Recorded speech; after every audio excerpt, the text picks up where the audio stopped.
Hello, welcome and welcome back. This is Jacob, and today we are going to be continuing the narration and character voicing for the main story of Arknights, continuing through episode 10, or how I like to call them, chapter 10, Shatterpoint.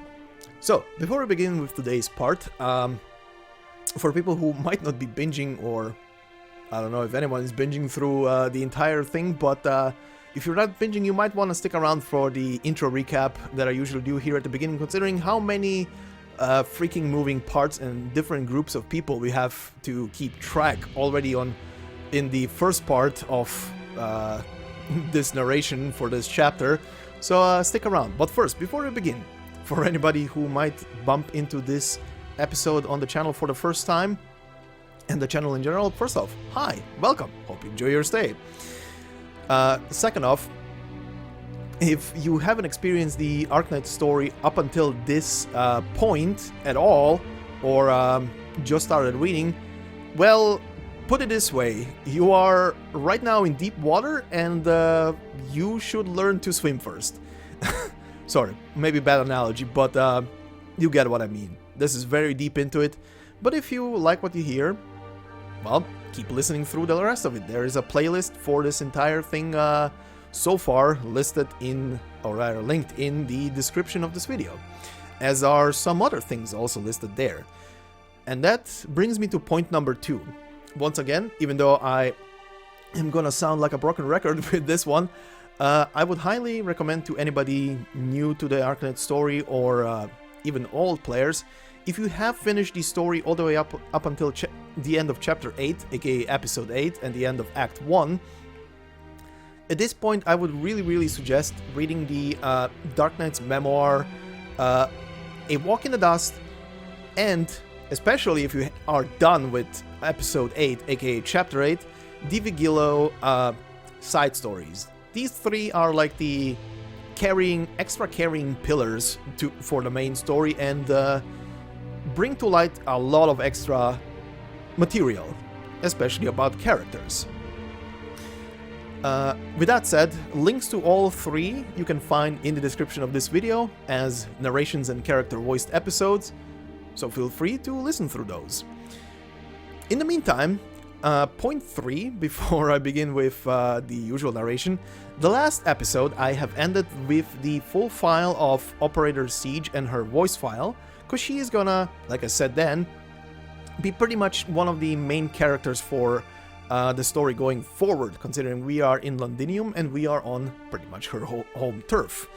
One quick thing, this episode will not end on another operator file, because something dawned on me that should be included at this point, especially as you're gonna see when we get to it. At this point today, would make much more sense to be there instead of a file.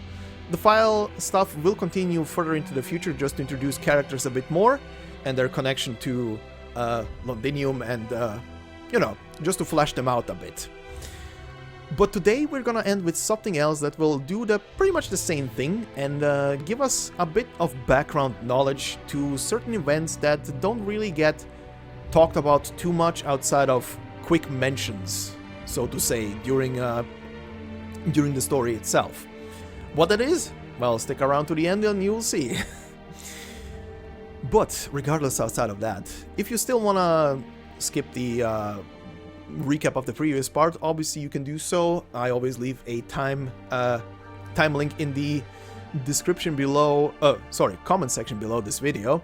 So just hit that and it's gonna plop you right into the story itself. But let's begin properly. So, on the previous episode, well, the episode, this episode starts off like a bombshell, doesn't it? Not only do we get to see our stupid sexy Theresis being stupid sexy on top of a tower and looking out on Londinium itself, but alongside him we get Theresa, a central figure to the founding of founding of Rhode Island, but also a central figure of Babel, the institution that was pretty much the original Rhode Island before the tragedy happened, and she died As a reminder, she died. The Doctor gets literally blamed, our player representative character gets literally blamed for her death. Especially by Kal'tsit, who is still, even though she's starting to ease a little and realize that that is not the same person anymore, she's still like harboring like a lot of ill intent, or rather, not really ill intent, but just pissed off to a degree. But yeah, she is back, and she and her brother are having a very interesting conversation on top of that tower.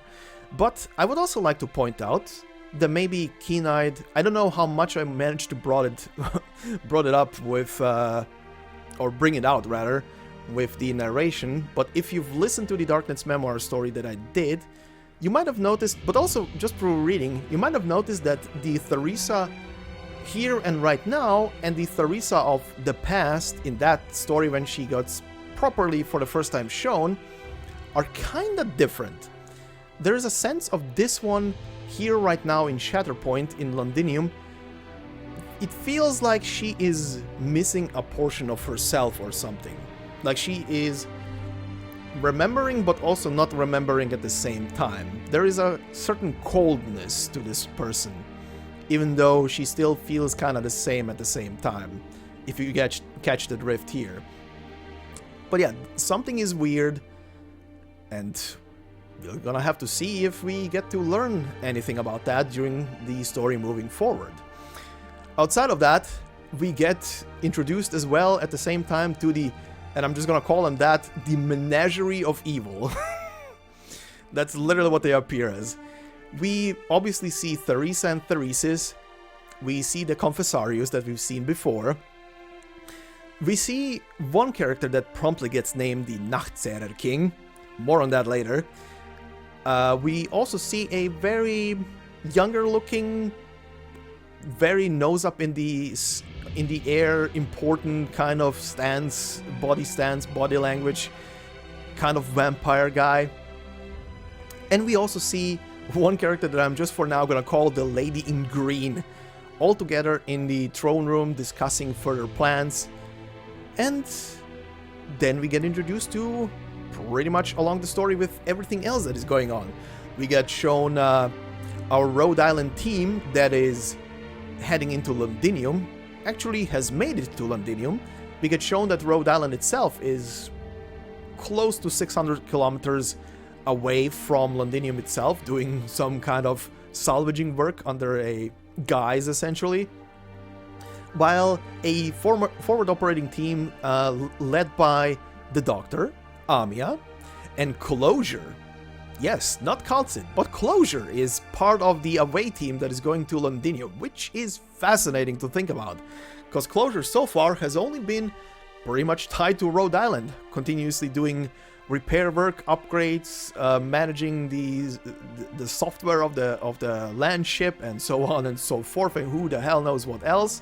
But now she's part of the away team, which is actually very interesting, I have to say. But yeah, Kal'tsit stayed behind, Closure went along. Furthermore, we have one extra addition to the team, and that is Siege and her Glasgow gang. The 4 members, and I hope I'm not forgetting now the names, the 4 members consisting of, obviously, Siege, aka Vina as she's being called, Indra, Dagda, and, I keep forgetting her name, Morgan. Yes, that's the name. Are all there as well, acting like a vanguard advanced team that is pretty much scouting ahead of the main party. Obviously, that's not all of the Rhode Islanders that are there. There's a bunch of other operators to the side. You know, the usual, let's clone this face 50 times. But, yeah, the away team is pretty much there at Londinium. Furthermore, we have yet another group who is also at Londinium and in Londinium. And that is the Dublin forces, led by Mandragora, who apparently is cooperating, question mark, with the Sarkaz, or trying to rather. Pretty much just doing her due diligence to appease the leader, as always. But as we've also seen in that first part, she does get into a scuffle with the Sarkaz who are there in Londinium, and a fight breaks out. But at the same time, we have yet another group who is part of this whole kerfuffle in the background. Operator Horn, whose fate we didn't know at the end of the previous episode, the previous chapter's end, and it appeared that Mandragora might have killed her, is still alive. Apparently Mandragora captured her, but it seems like she escaped, and she is together with a bunch of Victorian former soldiers and prisoners of war that Dublin has taken, and is now doing her own kind of mission to get into Londinium, essentially. Furthermore, right at the end of that episode, we got introduced to yet another group of people who were in the shadows, and we only saw silhouettes of right at the end. Looks like they're another party there, but who they are? That's what we're gonna learn today. Also, on the question of how the hell did the Sarkaz take over Londinium, well, that is a thing that will be pretty much explained very soonish into this episode. But yeah, that's kind of about it. So once more, we have the Sarkaz who pretty much took over Londinium. We have the Rhode Island away team that is pretty much entering Londinium, but came under pretty much are about to come under heavy fire. We have the Dublin forces, that's our third group. We have Horn and her team, that's the fourth group, and then we have a yet unknown party, which is the fifth group. So there is a lot of elements moving around. But yeah, anyway, I think this is enough of a recap, so let's begin with today's part. So, today's episode will consist of the stages 4, 5, and 6. These three will be our story today. Like I said, I think I said it in the previous part, the story in this chapter is very hefty and very thick. There's a lot of text and a lot of things are happening, so... And as I just recounted, there's a lot of people moving around, so there's a lot of things. But yeah, after these three parts are done, we're gonna be hopping into something else and finish off the narration in there. So stick around for that end. But let us begin on stage 4. Titled Warning Shot. Says here, the daily life the people desperately cling to melts away in a single massive rumble. So let us begin with the before part.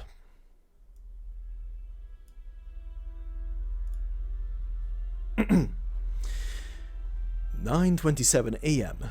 Overcast. Atop the wall, Sudan Borough, Londinium. There's been a riot at Port 309. Tell the General the patrol squad has sniffed out the rebels. It's not just the rebels. We're exchanging fire with multiple groups. General, can you get us back up?" "No need. How are we doing?" "The bugging will take roughly another 15 minutes. You've got 8.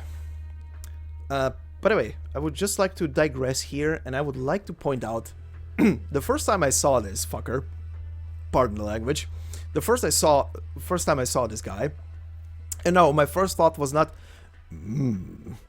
my first thought was like, well, he went to the Red Mage school of Final Fantasy XIV things, didn't he? But yeah, he kinda reminds me of a Final Fantasy XIV Red Mage. I mean, he has a, pretty much, it is a sword, but it could also be a rapier, you know?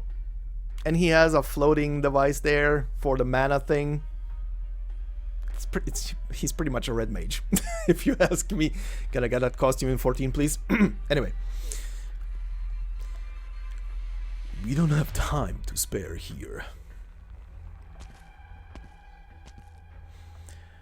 You don't need me to go and see what's going on down there. Just a suggestion, of course. You're worried I'll fail? Of course not. When have your plans ever failed? My job is to make sure we've got fewer unknowns along our path of victory. You've already done more than enough, mercenary. Come, stand with me. I need you to see for yourself what is going on beneath these walls, before the experiment begins. Stupid sexy hoarder. Fuck's sake. Lively. How does it compare to the battlefields of Kasdal? Nothing new. But at least it's not Sarkaz on both sides tearing each other apart. Surely you hunted during your time in Kasdal. You were asking if I've been hunting. Us mercs are out in the wilderness all year round. Hunting is how we get fed. Then you should understand why I left these ports open. Sometimes even your trap is obvious. A beast will step right into it because there's no other choice.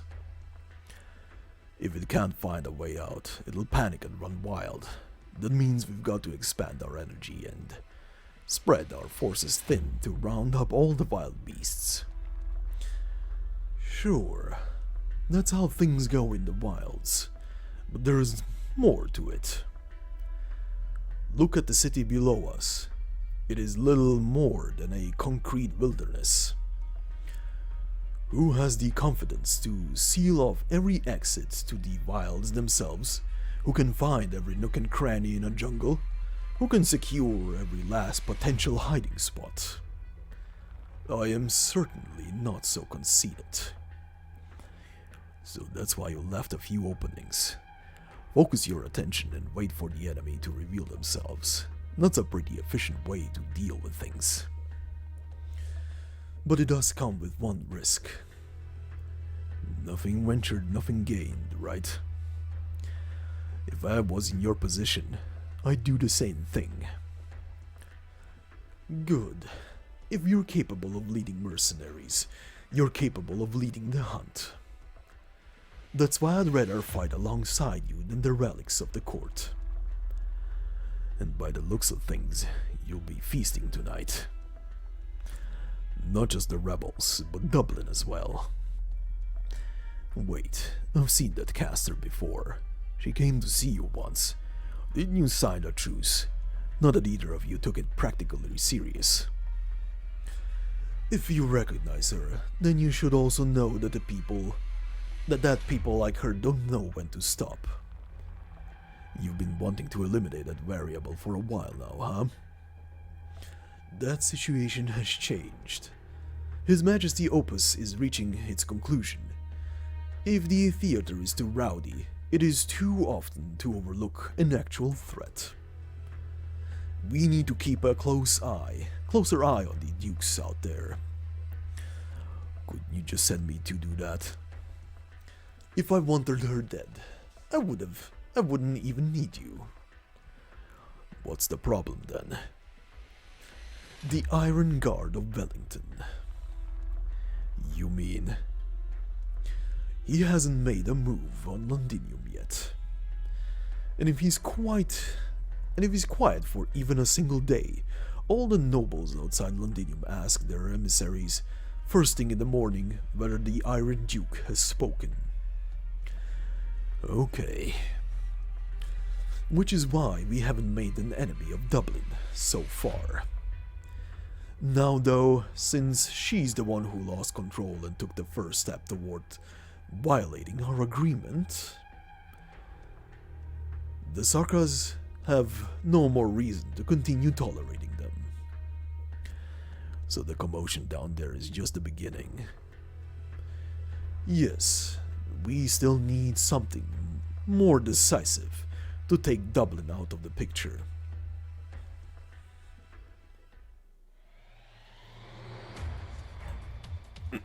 Meanwhile, down at the dock. Where the hell did they come from? I don't know, Captain. I haven't seen these weapons or arts before. They're also fighting the Sarkaz. They're not here to back up the devils? Not that it matters. We'll eliminate anyone who gets in our way. Hey! Give us our guy back. It's you! Oh, a familiar face. Too bad I still recognize you after the pummeling I gave you this morning.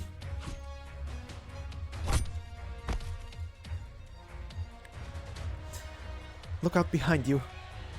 People don't just stand around in a fight and wait for you to run up to them swinging. Isn't that why I have you?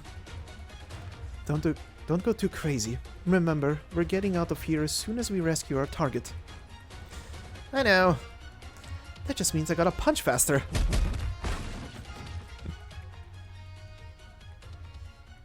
Simple and effective. You're telling me these are the ones who snatched our mark? Don't forget their faces. No, wait a moment. Try to capture one of them alive. I'm sure the leader would be interested to find out what new power has its eyes on Londinium.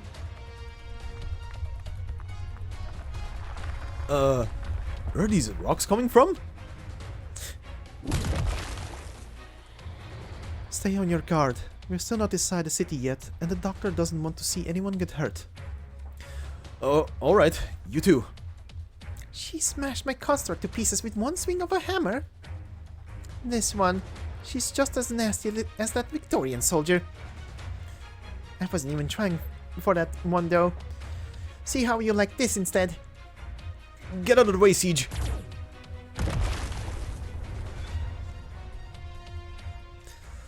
Who covered me? Balin, did you see who that was? No, there's too much going on. I can't make heads or tails of it. Amiya, there's someone else in this fight. Someone besides us, Dublin and the Sarkaz. And they just might be on our side. Captain, the situation isn't looking good for us. Do you think you could bring down this entire wall? The entire wall, huh? Huh. I've fantasized about it too many times. But not now. We'll have our chance whenever the leader decides to come. Let's not get too carried away here and just grit our teeth for the time being. Hear me, pack your weapons and try not to leave a mess. I don't want that Manfred devil to come knocking on my door ahead of schedule. Meanwhile, back at the cannons. Oh, I forgot to mention. It was probably because in the same month that this chapter came out. Sorry for the random rant here, but I just want to address something very quickly that's on my mind. When this chapter came out originally, the moment I saw these cannons, and because the chapter literally released right around the corner where Homeworld 3 was supposed to be released, but then got delayed, the cannons in the background immediately reminded me of like a gigantic freaking mothership from from Homeworld or one of the capital ships. Sorry. I'm just a fanboy of that game series. Anyway, continuing. 4 minutes. We'll wait 4 more minutes. As it happens, our men haven't had a chance to do anything. Defending a city like Londinium is worlds apart from raiding Lateran caravans in the wilderness. The nice thing about meeting old friends is you don't have to worry about them taking your head. I've got nothing to complain about. Don't mistake yourself for one of them. There aren't a lot of mercenaries out there who could stand being locked up in a little courtyard, reading books all day. That's your department. I do remember thanking you when you scooped me up and gave me back my sword. Enough. You're not here to share me this dribble. Sure, I know. You need mercenaries, and for more than a couple reasons. Indeed, and you're as good as they come. Coincidentally, a few more mercenary squads have joined up with us recently, including some of your old acquaintances from the Scar Market. What mercenary could resist an offer from the Regent himself? They want more than just the payout from completing a contract or two. When we followed the Regent out of Casdal, each warrior carried a different weapon, some even wearing armor that belonged to the enemy just moments ago. But what about now? As you've seen, the factories of Londinium now work day and night to produce weapons and armor for us. Our troops are well regulated and take orders as a unified unit. We are united as never before, and that makes our solidarity stronger than ever.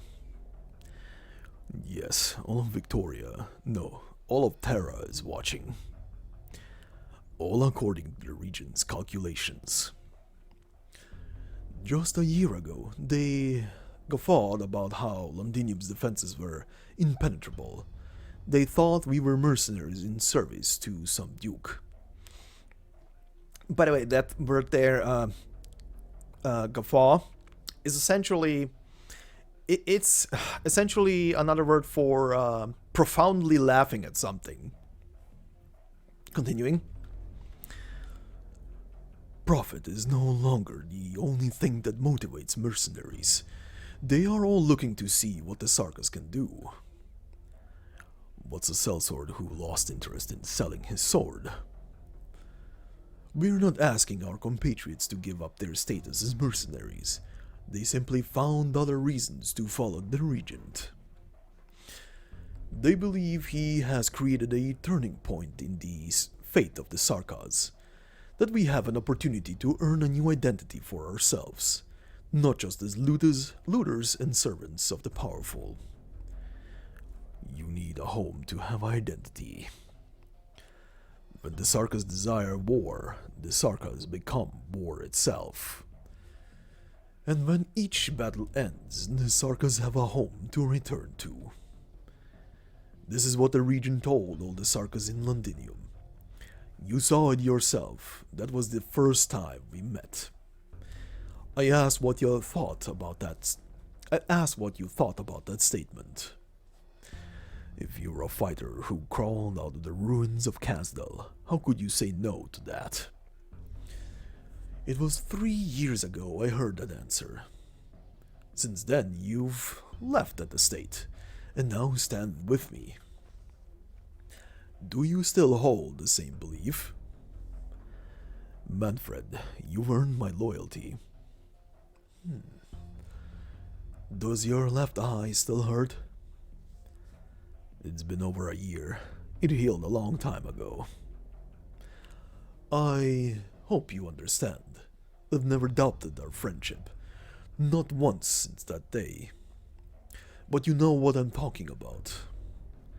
The Confessari don't drop their guard around the Merc. That's how they look after the regent. And I am not here to prove my loyalty to anyone. That'd just make me a weaker blade in a fight. So your answer is still no. That's fine to me. Sometimes what I need more is a friend, and for that Casdal must temporarily endure the absence of an officer. We are ready, General. Excellent. Tell the patrol to retreat immediately. Activate the automatic aiming system and enter the long distance targeting coordinates. Long distance. Coordinates: Sudan Borough, Port 309. Our efforts over the last few months are finally about to bear fruit. Holderer, will you do the honors?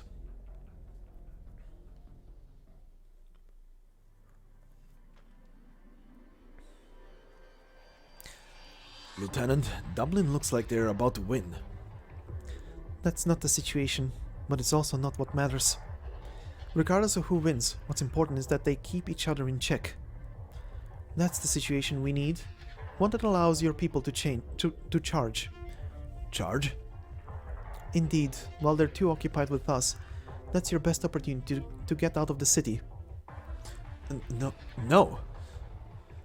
What's on your mind, Robin? Lieutenant, I don't want to leave anymore. But I have to stay. But this might be the only chance you have to leave Londinium. After the scuffle here today, the Sarkaz will have the gate blocked tomorrow. Conceal your weapons and blend in with the other civilians.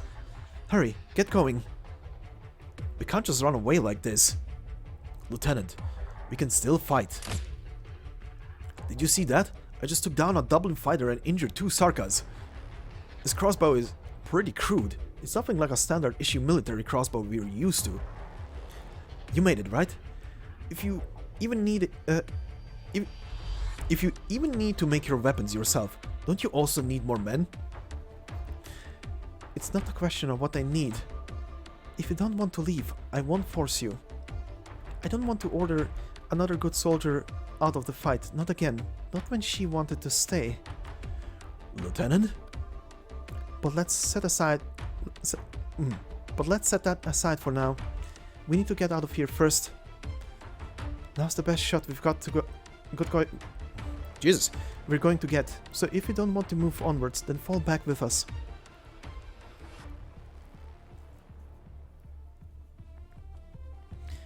Doctor, the Sarkaz troops are withdrawing from the fight.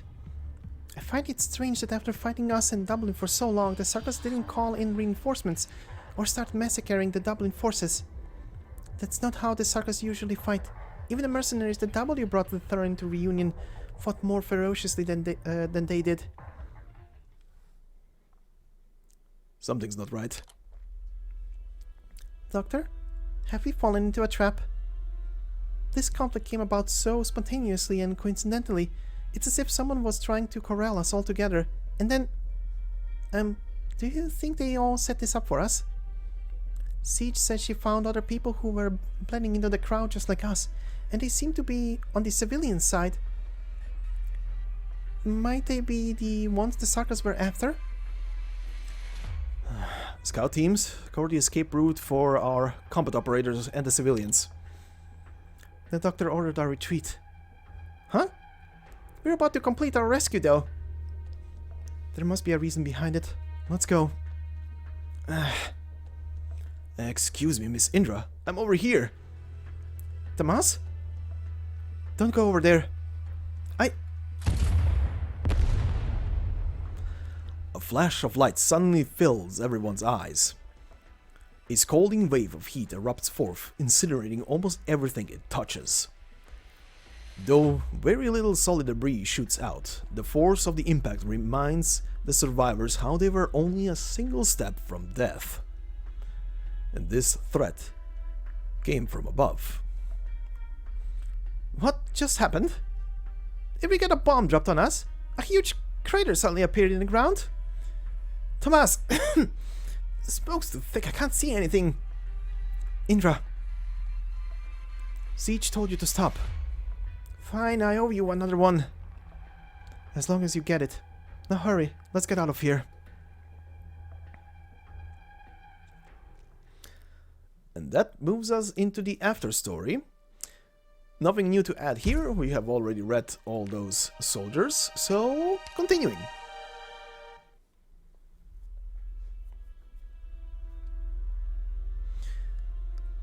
The lift fell over.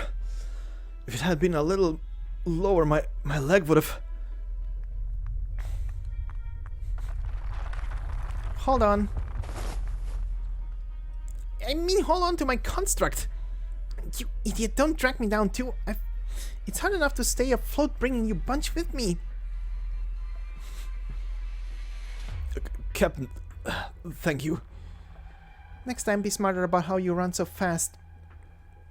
How you run so... You're less of a nuisance. Watch out, Captain.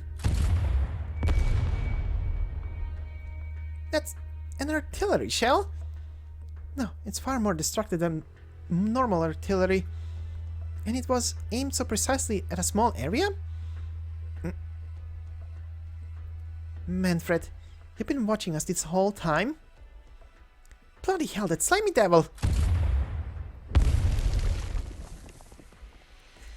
Alright everyone, stop right here. We don't need to chase after those Sarkaz. As for the driver, he's dead. This accursed place.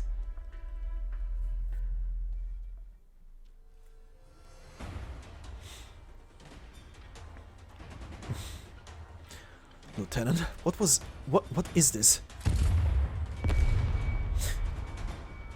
How can the city's defense artillery do this? Londinium's wall defenses were built almost 70 years ago. This is the first time their cannons have been aimed inside the city.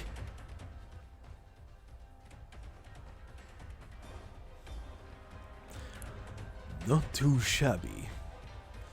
Even 10% of its firepower is enough to melt ordinary structures. So this is Londinium's ultimate defense. That was only an auxiliary cannon. Our weapon experts have said the main guns are able to easily penetrate the armor of any high-speed warship. A weapon expert? Are you talking about the officer from the Defense Force engineering team? I must thank you for capturing his wife and daughter. Is he still alive? As long as he is of use to the Sarkaz, he will not die. Artilleryman, target lift 11.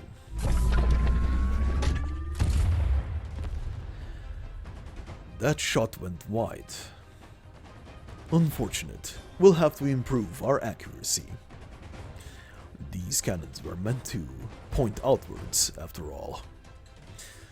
Outwards. Before we entered Londinium, the defensive artillery was aimed at the ducal army outside the walls. When we entered the city under the guise of quelling the Duke's conflicts, they never once thought to put us in their sights. Does that count as pointing outward? Since the fall of the Gaul and the silence of Iberia, a long time has passed without Victoria facing any real external threat. Indeed, which is why His Majesty found this opportunity for us. Such sophisticated weaponry should be put to greater use, rather than sitting here as ornaments adorning the doorway. Artillerymen, activate dynamic target tracking.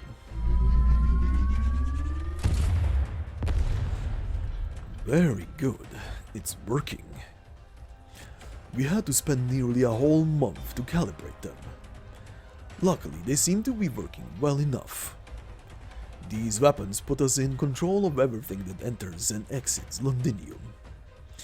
Once all our cannons are in place, there will be nowhere to hide under the shadow of these steel walls.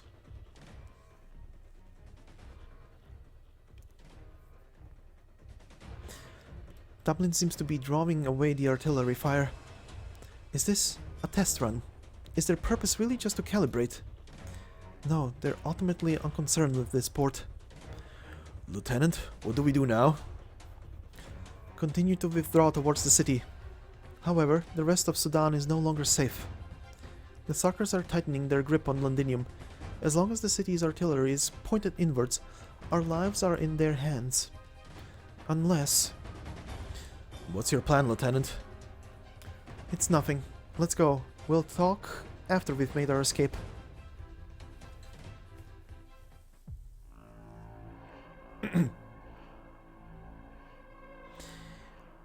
These bloody walls, these bloody cannons!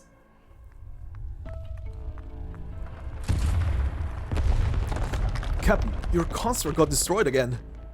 I don't have time for this!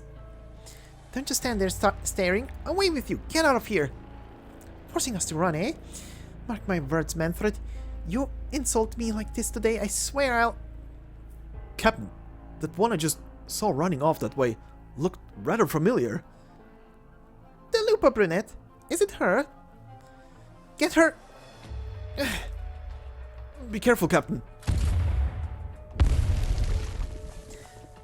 What have you done? I'm protecting you. Run! You still have to find for the leader. Fine, fine. You're the 13th. The 13th Taran life. I will mark you down in the leader's place. One day, I will personally make the Sarkaz pay for each and every life.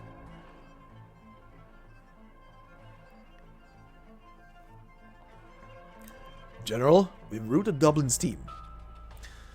I saw. But we couldn't find the rebels. Those sly insects. They peeked their heads out for a moment, but they vanished again after we activated the cannons. Could I have been killed already? What do you think? I don't think our job would be that easy. I'm glad you understand. Then, did they blend into the crowd? Should we notify the patrol as they can, so they can detain the civilians and continue the search? No need. Continue to bombard the port. Oh, and increase the firepower. Increase the firepower? The port is almost completely destroyed. I can't imagine anyone would be hiding there still. They won't ever take this route again. Besides, have you even seen a Sarkaz draw only half his sword? Now that we've begun, why not let them see exactly what we're capable of? You're putting on a show of force for them. You want to cut off their escape and force them to come out. This game of hide-and-seek has gone on long enough. Even if I don't mind waiting, the same cannot be said for His Majesty and the royal court. Doesn't matter who it is. If they have a plan, I'd like them to hurry up with it.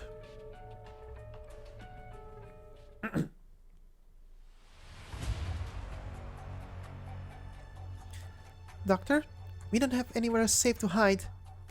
Even if we all took cover under the structure, we'd still be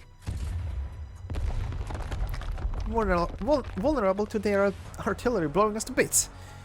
I've done some rough calculations. If those cannons are fully charged, they'd be able to shoot clean through a standard city plate.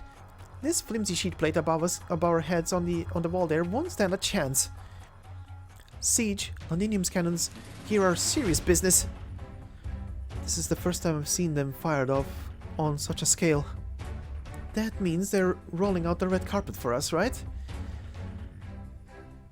If that were the idea, we would be wiped out 50 kilometers outside the walls.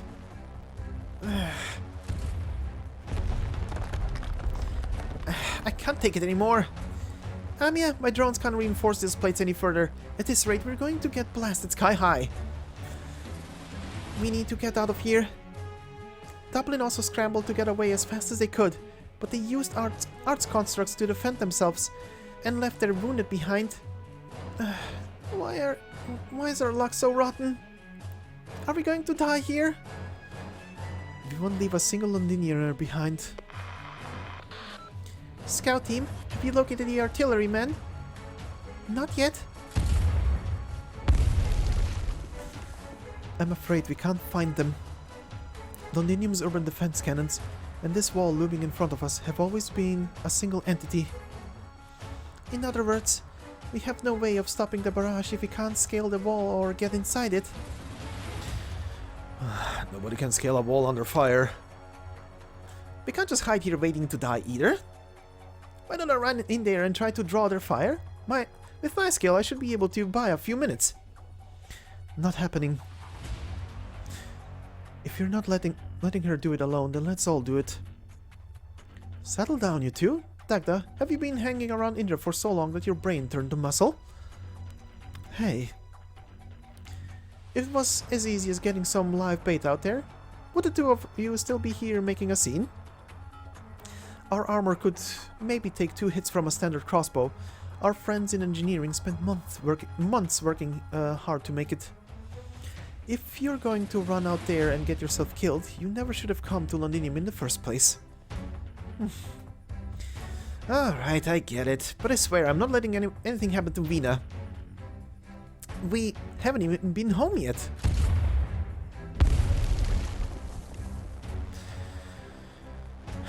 True, there's no point in running out there. Doctor, do you have a plan? The drones. Drones? I see. Oh, so that's where you're going with it? That makes sense. What are you mumbling on about closure? The doctor barely said 2 words, but you're acting like you had a whole conversation. Sorry, I just find that whole sentence kinda unironically funny. Anyway. Oh, my bad. I just got an idea. These cannons seem pretty intelligent, and at such a long range, they can't be completely manual. They must have some way of locking onto moving targets near the ground. 1 or 2 guys running around won't be enough to get the cannons off our backs. If I deploy all my drones at once, the targeting algorithm might see them as a high priority threat, a higher priority threat than us and the civilians, but there is no guarantee. Well, obviously, I can't promise anything. Closure. The reinforcement failed. The pressure is too great for the drones to withstand. The baseplate is going to collapse within 30 seconds. We have no other choice. Let's give it a try. On the doctor signal, all operators prepare to withdraw. 5, 4, 3, 2... Run! Drones launching. Run, everyone. Go! Go!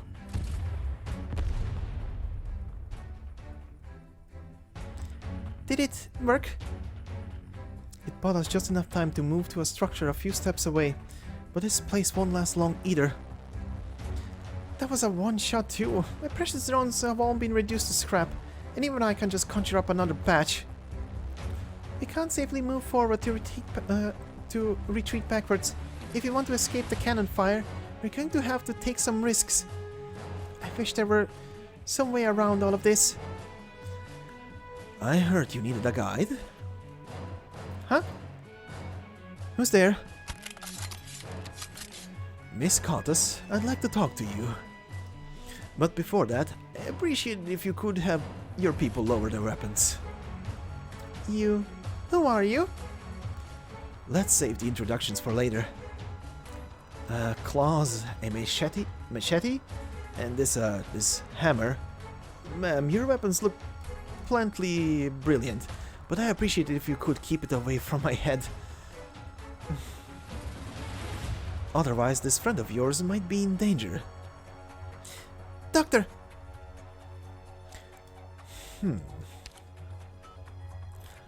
Not too close now. One more step and your friend's head becomes a mess on the wall. Abby at the drone! One of the drones wrapped around when we were... One of the drones wrapped around when we weren't paying attention, and it's locked onto the doctor's head. You sure know your stuff, Miss Pointy Ears. To be honest, I'm getting more and more curious about you lot. All hands, weapons down. There we go, that's nice. Oh, and make sure to get the message to your snipers around the corner too. I bet they haven't blinked once since they showed up. Do as he says. Lovely. Sir? I hope you believe us when we say that we'd never move to harm a stranger unprovoked, but... Harm one threat on the doctor's hood, and I promise you right here, right now, I don't need a weapon to ensure you never threaten another human being. This place is already dangerous enough. Are we seriously going to get blown up before we even start our mission? Right, if we don't want the Sarkaz to turn us to dust, we don't have the time to be pointing weapons at each other's heads. Listen up, I have an idea. Please come with me, nice and easy. I'm gonna keep borrowing your friend here until we get where we're going. And if I refuse... Sorry, but you don't get a say. Behave yourself and come along with me, my faceless friend. Right then, so the other faction has reared its head finally. And now, let's go and learn about them. So, stage 5. Breath of the City. Wains pulse from deep underground, their sound covered by the military vehicles making through the streets. Let's begin with the before part.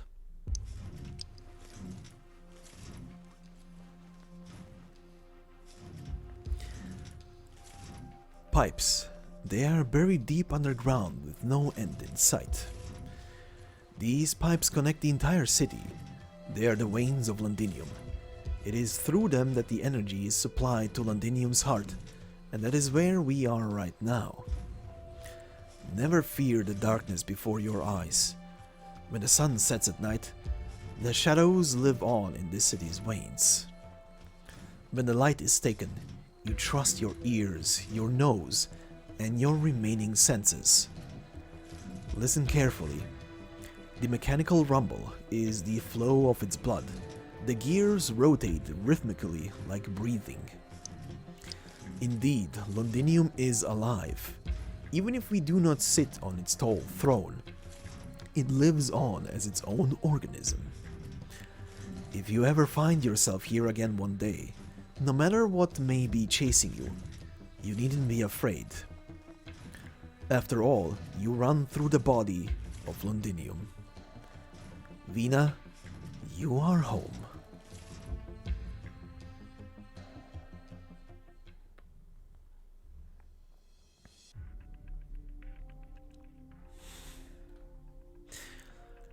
Okay, everyone, we can stop here for a while. Where exactly are we?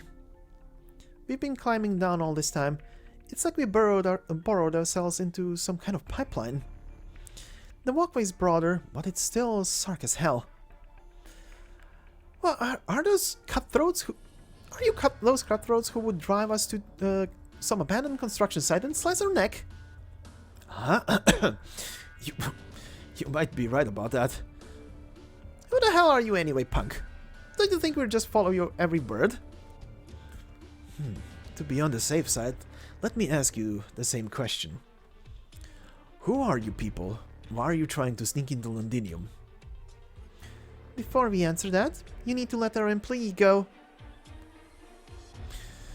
Oh, right, you're taking me hostage. Is our hooded friend your commander? Sure enough, I figured out who calls the shots in battle. That said, Cultist lady, you're the one who's actually in charge, right? Don't be so surprised. I'll admit you have a few tricks up your sleeve, but we're locals and we know how this know this playbook a lot better than you. A local? You live in Londinium then? Were you part of that big fight earlier? Stop with the guesses. We haven't worked out the mutual trust yet. Dublin and the Sarkaz fighting each other doesn't prove anything. Them bickering doesn't mean we should fall down on either side. Londinium's veins. What did you say? We made it inside Londinium. How can you tell? These pathways connect to the city connect the city to the outside. They can get us past the Sarkaz guards and inside the city. How long have we walked? 20 minutes? I reckon we're right underneath a certain key facility in Sudan right now. The facility isn't far from the walls, and it is a key hub. From here you can go to many places in the city. Rail tracks. Just another kilometer or two ahead, and there will be a train station above us. You know Londinium well. I suppose you used to live here? I'm a local too. No wonder. I was about to say your hammer feels especially familiar. Feline lady. You're a feline, right? Whatever you are, that's what I am. I'm really gonna regret this if you guys are actually Sarkaz spies, aren't I? Don't hurt the doctor. He can't hurt me. Huh? When did you take over the drone? You're holding it in your bare hands? I could detonate the drone bomb right now, you know? The drone isn't even finished. All it can do is fly. This is bad. When did you figure it out? When I was talking to you? Or when I led you down the underground passage? Maybe even before that? Hold on, you couldn't have figured it out all the way back when I captured you. That this drone poses no threat? And you let me drag you all the way down here? Well, I had to get a feel for your intentions. If I had thought for a second you were going to hurt the doctor, my hammer would have cracked your skull before you My hammer would have cracked your skull before your hand could have even touched the remote. You know, you really should have picked someone dumber for your hostage, like this punk who only knows how to speak with her fists. She might have fallen for your trick. You think that could have come anywhere close? So the signal jammer I brought along isn't gonna come in handy? Mr. Local, I think it's about time we put an end to this charade. No more testing each other. We may not face enemy cannon fire, but there is still a threat to both of us out there. Haven't we proven ourselves? We've had many opportunities to take you down from the moment we've met. Suppose we were actually spies sent here by the Sarkaz. We've already figured out the size of things here, so why waste any more time talking to you? The only reason that the doctor was playing the hostage here was that we willingly followed you into this passageway is because we believed you mean no harm. So shouldn't you put your trust in us more and tell us what your goal is? That sounds very convincing. I mean, you could say I'm your hostage now. Rock, come on out.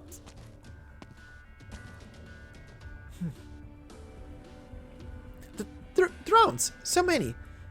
With that formation, they're aiming at us, aren't they? They could shoot all of us full of holes. Rock, stop it.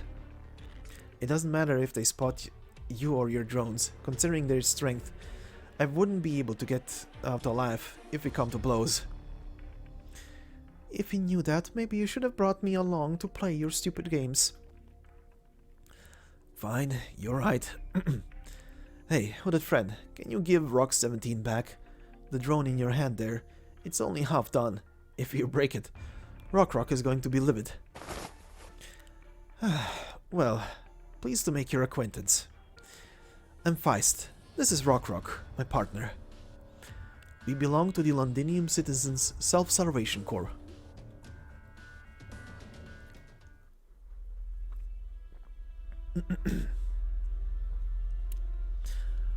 How many places do you think there are in Londinium that our eyes cannot reach?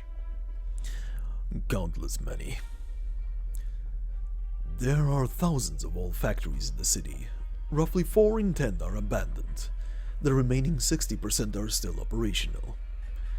Most of the factories that are still running are built on the sites of even older factories. The factory buildings might as well be labyrinths filled with centuries worth of industrial waste. As many factories as there are even more slums hidden away beneath the factory buildings. Not even the top echelons of the city's defense force can say how many there are living in these civilian, industrial, and all logistic districts. Sometimes I even think this place isn't so different from Casdal. The more colorful outer shell is the main difference. That, and they buried the rotten part deeper inside to keep the stench from suffocating the distinguished elite. Trying to fish a group of troublemakers out of the Casdal slums in 3 days is like trying to rob a group of Lateran envoys covered by the Apostolic Knights on your own. Not an easy task. It is still built atop the foundation that we were all born in Casdal. Londinium. Who dares to claim to know Londinium so well? How long did it take us to defeat the Parliamentary Guard and take command of the 70% of the city's defense forces? Less than a week. How long did it take us to hang the aristocrats that took the lead in the opposition and defeat the hooligans they spent great sums to hire dozens of times until they all finally fell in line? A month and a half. Yet we are now months into the tug of war with the so-called rebels here in the Sudan streets and alleys. In just half a year, we seized nearly every borough in Londinium. Every borough except this one. A half-abandoned industrial district, from the south all the way to the north. It surrounds the mountains in Londinium's center and connects to the rarely visited all logistic districts. This is where the history of Londinium begins. So the history books claim. I know that there must be at least one king, perhaps even several, who are dissatisfied with my progress. You mentioned that they want to completely seal off this ward. They are far too easily offended. As soon as command here falls into their hands, they will build a new wall between Sudan and the other wards with the bodies of the Londinianers. At the very least, the region supports you. No, it is I who must do everything I can to support the general. The court does not understand the general's pain. They do not understand how fragile the current balance is. Do you know why I insisted on activating only the secondary defensive cannons? If I activate the primary cannons right now, will the dukes out there march right inside? Suppose we proceed to slaughter all the people of Londinium. Will that once again stir disloyalty among the nobles in the city and the soldiers who joined us, causing them to turn their swords against us and fight to the bitter end? Suppose we completely abandon this industrial district. How much longer will the general's plans be delayed without the trains carrying materials to the shard every day? The Lord's pride prevented them from casting their ancient skulls downward to see these foreign cities. In my opinion, if we are to control all of Londinium, the most difficult battle we must fight is right before our eyes.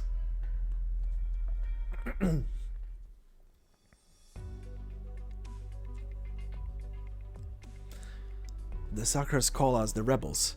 We got no complaints in that department. If the only way to save ourselves is by standing up against them, then even the most ordinary of Londinianers will take up arms. Do you know what's happening in the other wards? Can't be better than here. All of us either work for the Sarkaz or die. We've been getting bits and pieces of news from up north.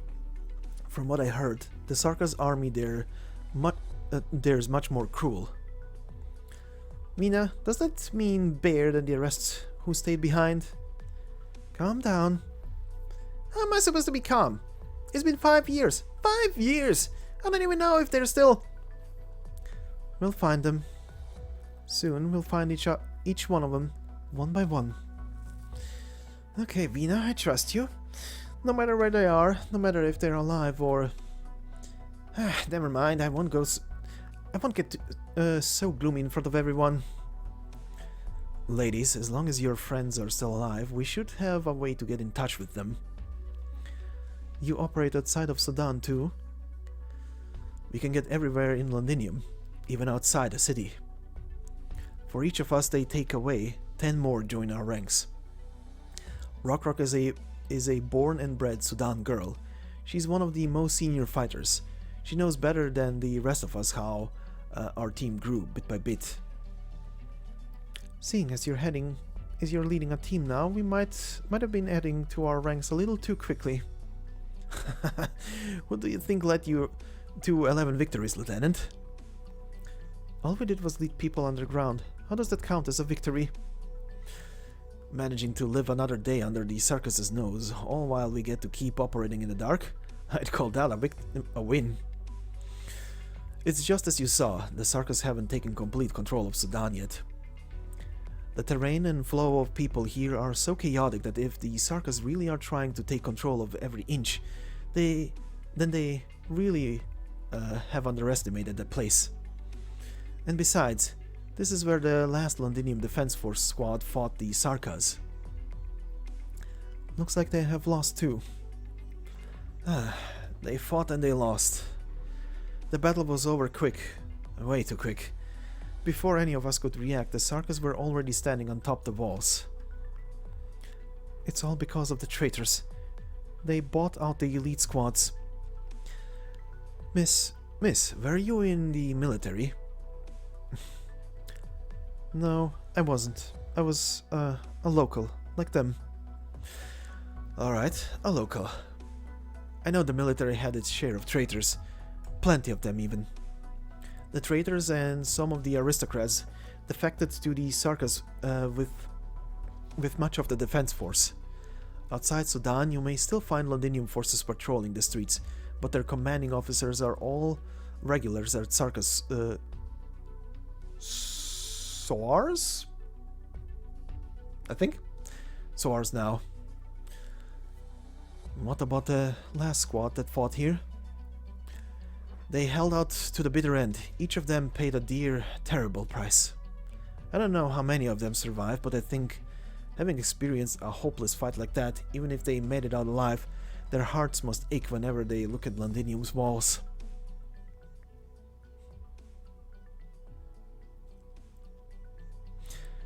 Don't be so alarmed. Keep your head up. Take your hand off the crossbow and relax a little. The residents here are used to seeing all kinds of people. They won't help us, but as long as they don't feel their lives are in danger, they won't follow Dublin or the Sarkaz's orders. Live under the enemy's watchful eyes. I can't imagine going through that. Do you know how they used to think of us? I haven't thought about it. I never did either. Lieutenant? Alright, stop calling me Lieutenant. I'm Horn here. There are way too many lieutenants running around. Of all different factions. Right, Horn. Where are we going? To regroup with my companions first. The Sarkaz patrol will pass by the area in 5 minutes. We'll split into 2 teams and follow the rail tracks east separately. After 350 meters, you'll see an iron staircase leading up. If you hear 5 metallic knocks, come on up. 3, stay put. 2, disband immediately. You might think the abandoned factories there look familiar. Don't be surprised, it's Dublin's stronghold. Isn't that a little dangerous? With Dublin occupying the area, the Sarkaz don't go there often. Want to try your hand at hide and seek? You're welcome to join in on the fun.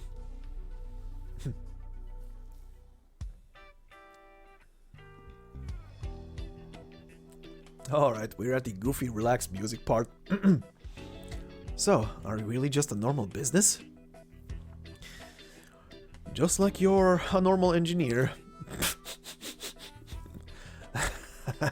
That's putting it simply. Now that the Sarkaz are in charge of Londinium, I'm to doubt your excuses. You're security personnel working for a medical corporation, right? Let's see, a team with a total of 17 people. All of you are outfitted with military-grade equipment, and you work well with each other. You even have these half-decent drones. Half-decent? What do you mean half-decent? You can't talk about my work like that. Settle down. I didn't get a good look at them up there. Maybe you can show them to me another time. The Sarkaz blew them all up. Just thinking about it makes my heart ache. Why don't you try fixing them? You should have a couple of wrecked drones left, right? How about I take a look at them for you? I have all the tools we need. Closure, I did manage to snatch 2. Those drones are Rhode Island technology. I gotta find something nice to trade with you then. Doctor, what kind of doctor are you anyway? That is a good question, my lad. Never mind. We'll talk about it another time. I'm in no rush. That aside, how did you make it to Londinium in the first place? I've told you plenty about the city situation. If you're working with each other, why don't you tell me something about the outside? It was a long journey. I know you already fought Dublin. You have eyes outside the city? Caught us, lady. We talked about this. We're sharing information with each other. Okay. Taking us back a bit, we did have a run-in with Dublin outside Londinium. And that leads into the battle stage. We do have an addition of new enemy forces here that have interesting descriptions on top. So, we've already read the description for the touch of the Sanguine Arc. We now also have a more sinister version in the form of the touch of benevolence. One of the Sanguine Arc of Vampire's more elaborate creations, flexible and difficult to defeat. According to rumors, the Sanguine Arc is able to snatch the blood of other creatures, imbuing new life into it and taking it under his control. Those given new life should praise the Sanguine Arc for his benevolence. So slightly different text here. A more controlling creature. This one, the warrior, Harbinger warrior, we already went over, but we now also have the Sarkaz Harbinger warrior captain. It says here, a captain of the Sarkaz royal court blessed with the living blood of the Sanguine Arc of Vampires, more dangerous than a normal Sarkaz royal court soldier. After falling in battle for the first time, his blood will continue to advance in his place. And we also have a more bloodier, sinister version of the Sarkaz royal soldier in the form of the Sarkaz royal court elite soldier. An elite soldier of the Sarkaz royal court. Under Manfred's training, they are not only more formidable warriors, but also more professional. Well, yeah, pretty much the more dangerous type. But we shall continue now with the after story of the stage. Meanwhile, 10:20 AM, overcast. 527 kilometers out from Londinium, operation platform of an abandoned mine.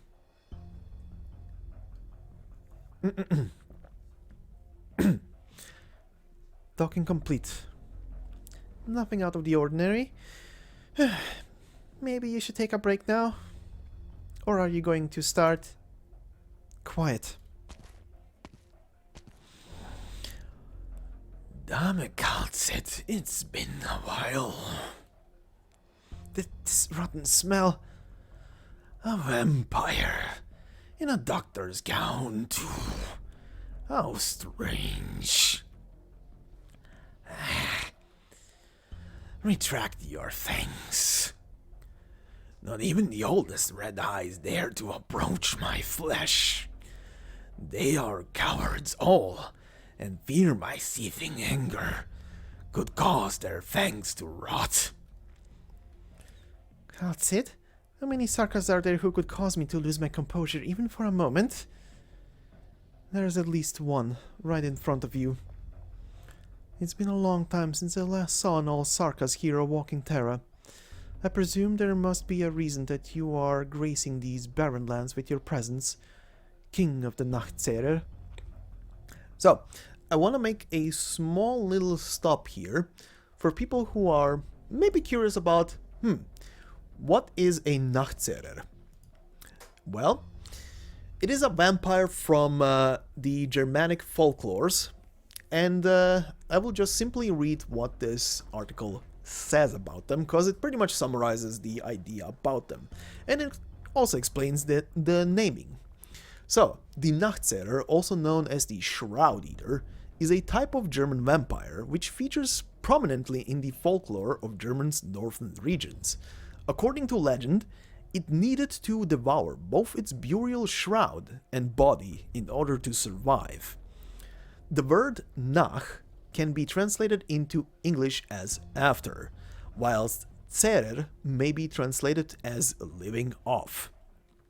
This combination of words alludes to what the Nachtserer is believed to be, i.e.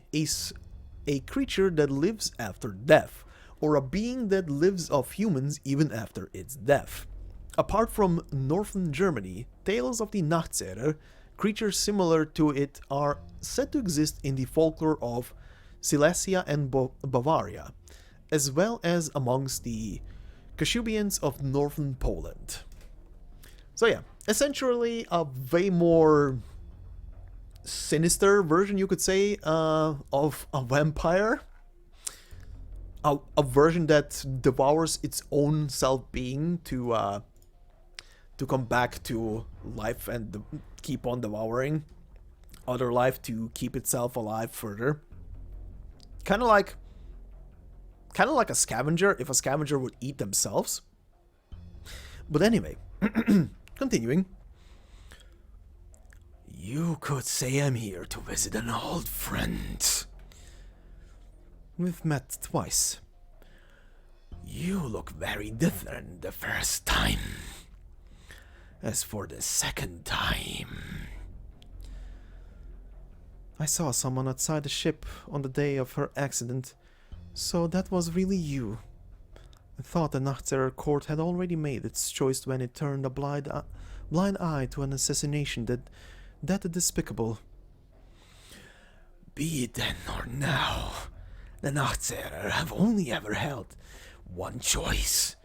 We are Sarkaz, and we are loyal to the Sarkaz.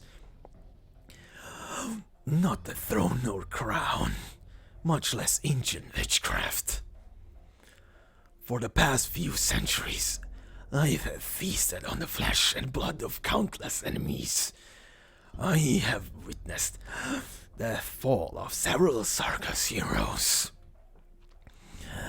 Some of them died by the blades of their strongest foes, while others were assassinated. As such, I am here because I seek an answer. Tell me, what killed the last pure-blooded Wendigo? Answer me, dame! Sid, hurry up and get Monster out. He's going to strike. The landship is right there. We can't just...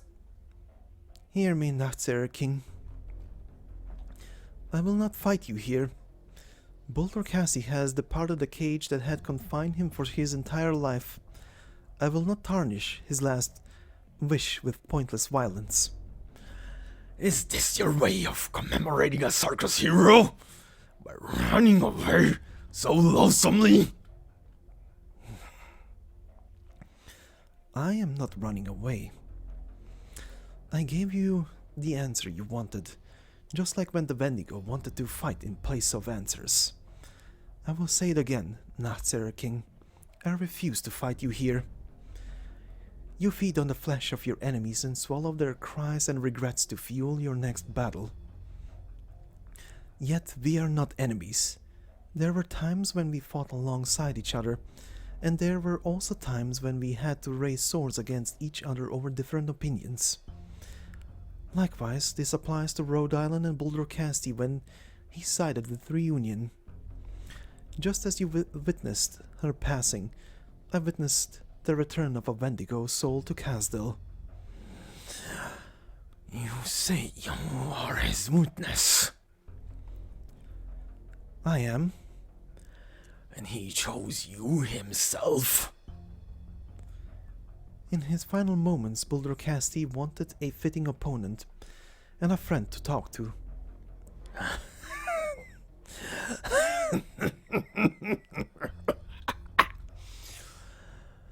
Very well.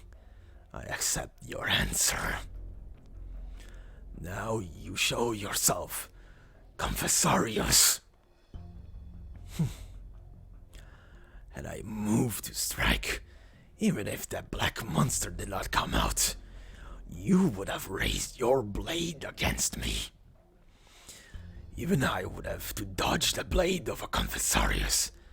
That is, if you can unsheath your blade. You know. I've known your kind for centuries. On the contrary, I am surprised that you joined the side of that outblood successor. Can you carry the burden of your disobedience? It doesn't matter whether I can or cannot. Since the moment I was born, I have carried these sins. Exactly. You fascinate me more than the masked one in Londinium. And the great Banshee, the young one, is he not here?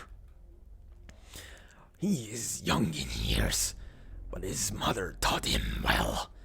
If he were here, your odds would be a bit higher. Your anger has quelled, Nachtserer King.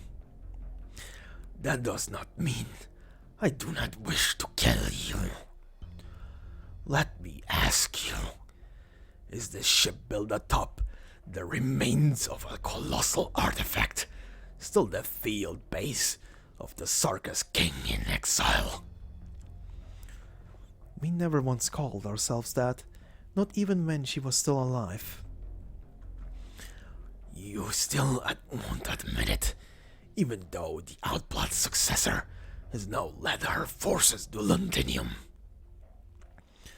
Amiya knows her role. We don't want a war to break out before our eyes. There should be no more needless sacrifices. Both Victorians and Sarkaz have shed more than enough blood already. Poppycock! A helpless child who dares not call herself king, presumes to save the Sarkaz. I would never presume to persuade the king of the Sarkaz court. At least you know your place then.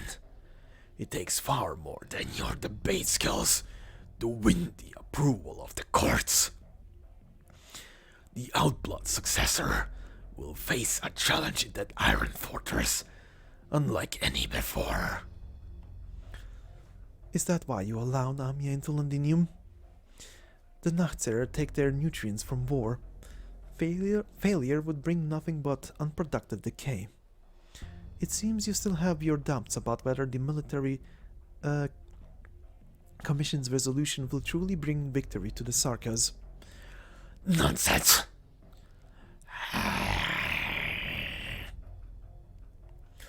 Not now, monster. Nachtseher King, I'm not doubting the leadership of any of the Sarkaz army. Just as you said, I'm here to talk to you as an old friend. Thanks to the Victorian dukes, Londinium is now an impenetrable fortress. Yet Theresis is still able to summon the kings to the city. This tells us that you and your army are guarding the passages into Londinium, yet you didn't stop our infiltration. You had the opportunity to kill me and destroy Rhode Island, but you didn't. And that's because of Amiya. Would I know whether it is rebirth or destruction? She will wreck unless I get to see her mare, that black crown, with my own eyes. You will. She will surpass what any of us could ever imagine. Let's put an end to our friendly conversation. An eternal young dame, a free-willed vampire, and a confessarius who left her kind. We shall meet again in Londinium.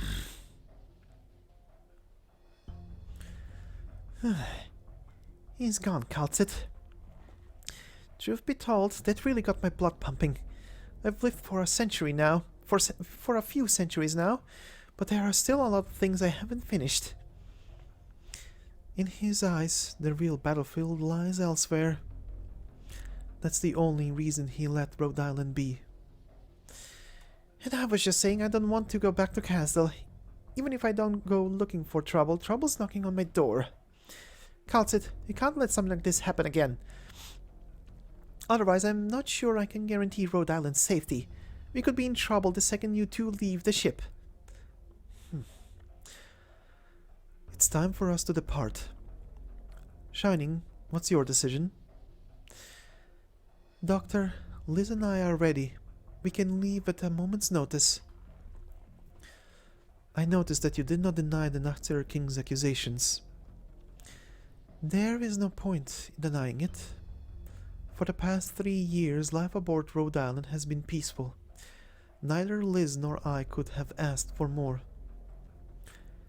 Is it time to say our goodbyes then? Doctor, you know very well that if we continue our journey together, both you and Amiya will be in much more danger. However, if Rhode Island needs us, we will remain.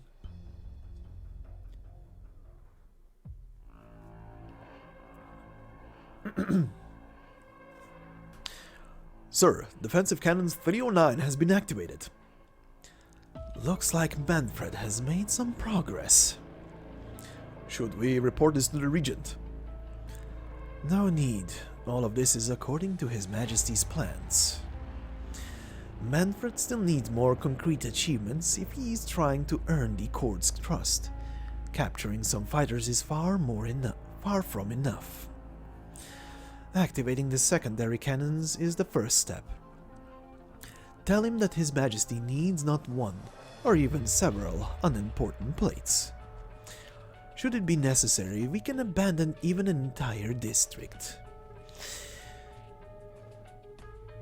What's the matter?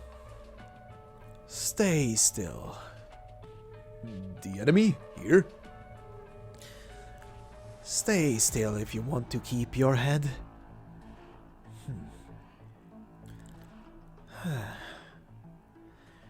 What an unexpected guest.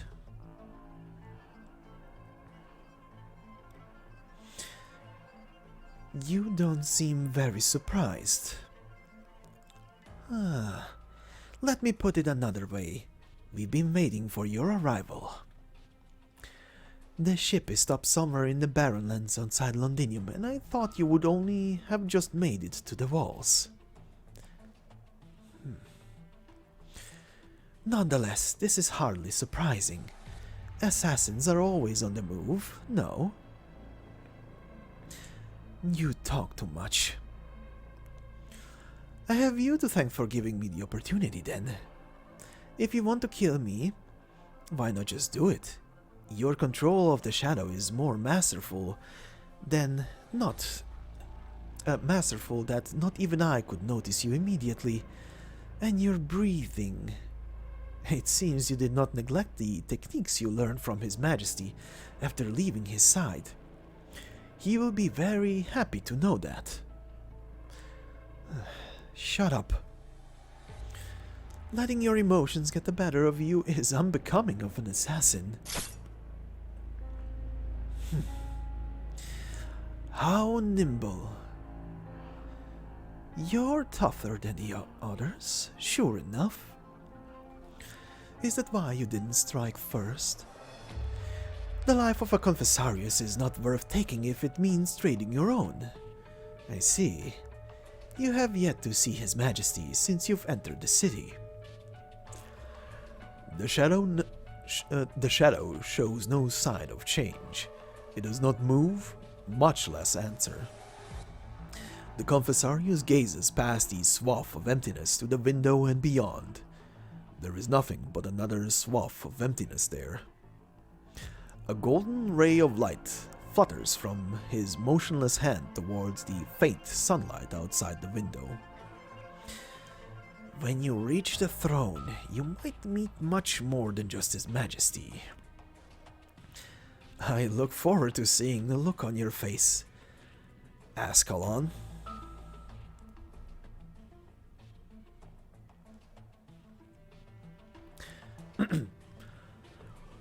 So, they have arrived. Yes, Your Majesty. Our leader has already met one of them in the legislature. Inform Manfred. We must find out who is among them. The young general should have already met with our messenger, but he can handle this matter. We understand your trust in Manfred, Your Majesty. But I must emphasize that he is busy dealing with the rebels on all sides.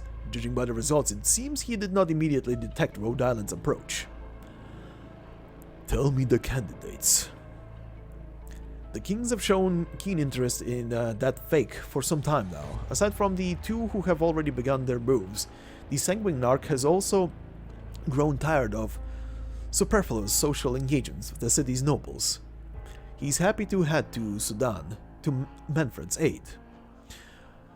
Remind him that should he ever find the Sarkaz king and the doctor, bring him to me at once. What of the Dame? Of course, the Naxar king will keep an eye on her, but we must be prepared too. Let the vampires deal with her as they see fit. Very well, Your Majesty. I'm sure the Prince of Blood will be elated. On another note, our leader would like to know if you would have us arrange more guards to secure your surroundings. No need. If anyone wishes to call on me, let them come. There is one more thing. Suppose she wants to meet with that group. Should we interfere? Let her go. In that case, what if she meets her old friends from Rhode Island? Will it be a risk? You'll remind me now that the witchcraft of the Confessari is unreliable. My apologies. Please do not be angered. Just as you saw, her ideas and actions represent the Sarkaz will. This will should be more than capable of defeating any lingering emotions from the past. Yet the Confessari exists to extinguish any lurking problems. Our leader must consider all possibilities. No need. A puppet locked inside a cage cannot lead the Sarkaz on the battlefield. Tell the Confessari that I will say this only once. Do not ever insult Theresa again with these excuses, and do not ever insult me again.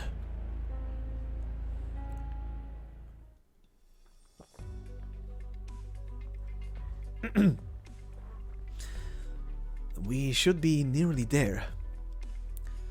Got the signal. What does it mean? Huh? An emergency meeting? Was there some kind of emergency? Rock, we have to get back. What about them? The commander's orders is to bring them to this position, but she wouldn't have time to see them now. Leave them here. That's a bit of a waste of time, isn't it? How about this? I will bring them to the commander. No. Huh? We still can't be sure these outsiders are the ones we're looking for. Who else could they be? That's for the commander and the captains to decide.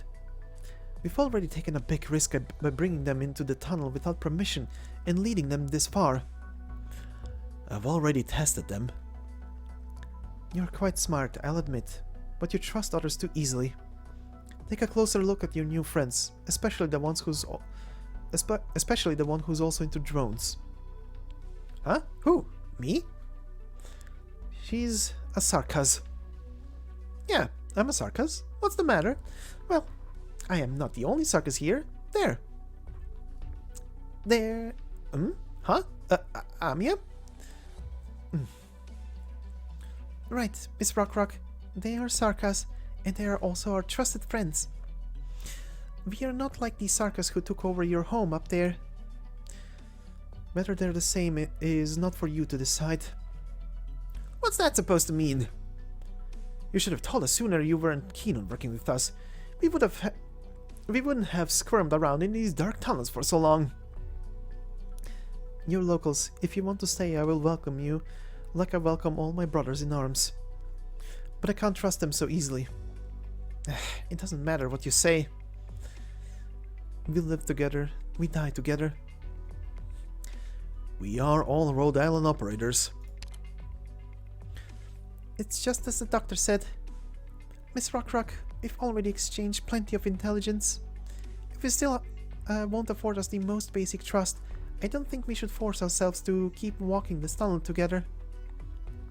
Mr. Feist, on behalf of Rhode Island, thank you for assisting us earlier. We will leave you and find our way out now. Wait. That's not what Rock meant. I know. I can see where Miss Rock is coming from and how she feels. Resentment always has a root cause, and I definitely won't blame her for this. Rhode Island has faced similar problems both before and now. Whether the suspicion and distrust arouse because we are infected or because we stand with the Sarkaz, it's all one and the same to us. We will prove Rhode Island's position with our actions. But I hope you can also understand that we can't stand side by side next to someone who looks at us with such a disdainful gaze. Well said, Katos. You're a fine leader, but that's not going to change my position. I am responsible for my brothers and sisters in arms too. Feist, Captain Feist, I'll get going now. Send the word out and have everyone get ready. If you've really thought it through, then take these people to the commander. She will make the final decision, and whatever her order is, I will follow them. Rock. Amiya, did I say something wrong? Our relationship didn't break down because of me, right? No, Closure. Whether or not we are friends is for Mr. Feist to decide. Come, my Rhode Island friends. I sure hope my judgment is correct. Otherwise, my lieutenant definitely won't forgive me, and I won't be able to show my face in front of our commander again. Very well, Mr. Feist. We'll follow you. It's a good thing that I want to meet your commander too.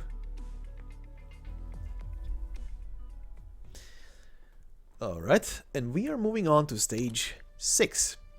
Our final stage for today before we go into our little extra segment. So, stage 6 titled Kin or Otherwise. There's many a reason they agree to work together.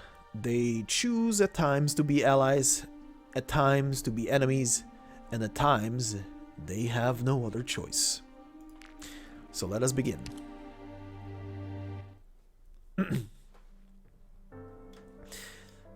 186 days. 186 days since making it back to Londinium.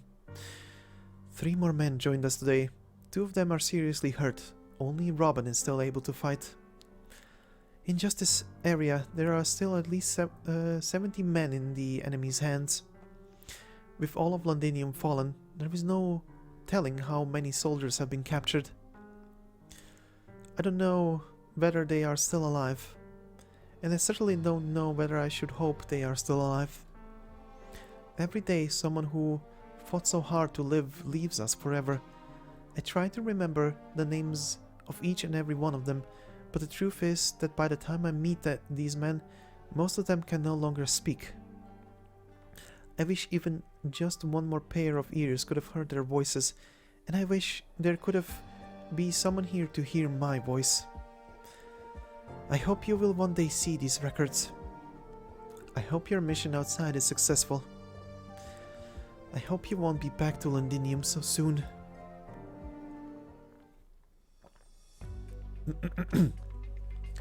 Horn, we've got the new hand settled in. Thanks, Blake. Don't give them any missions just yet. Let them rest a couple of days.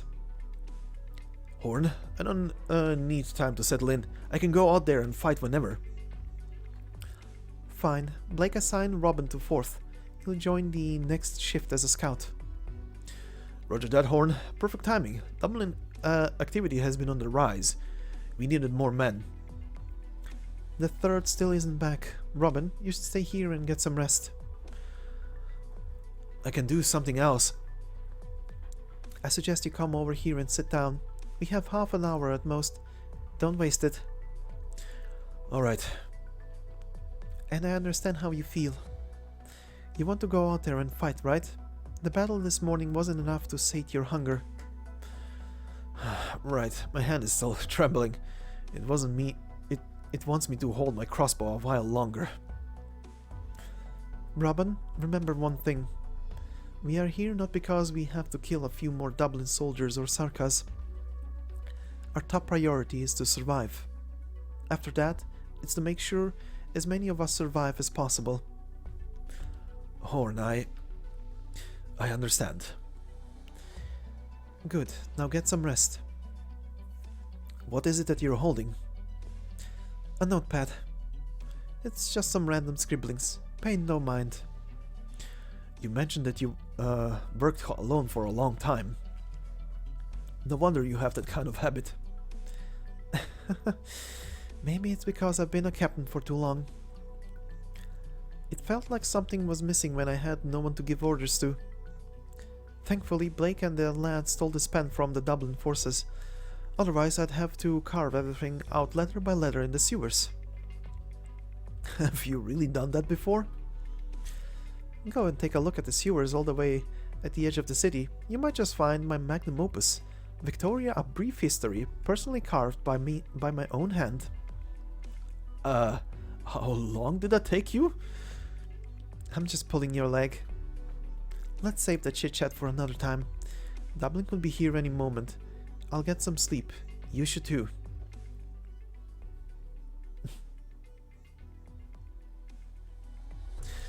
General, Dublin's feline caster is here. She wants to see you.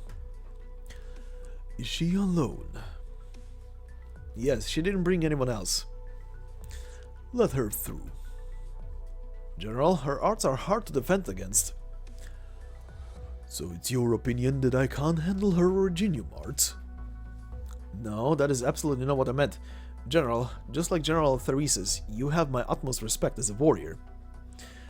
Then go back to where you belong. Yes, General.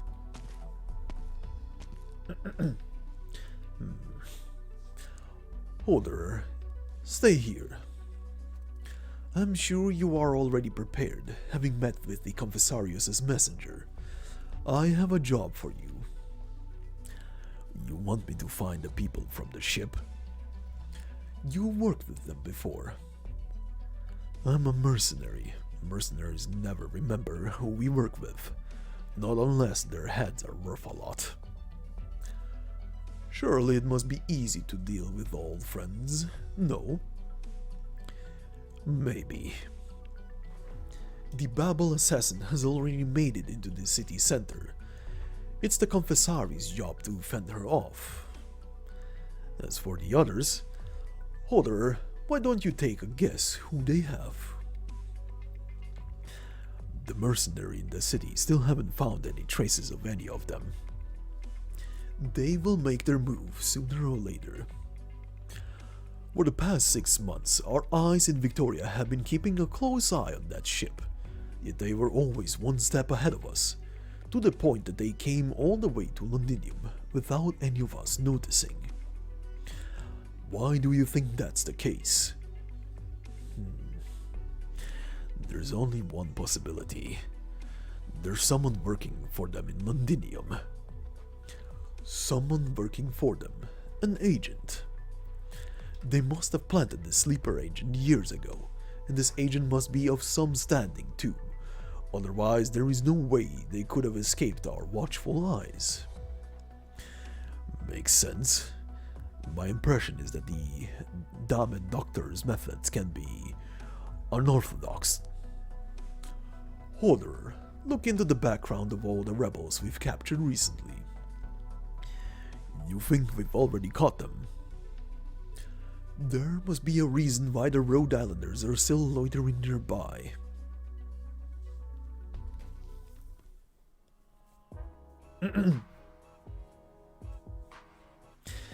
(11:15 p.m. Overcast.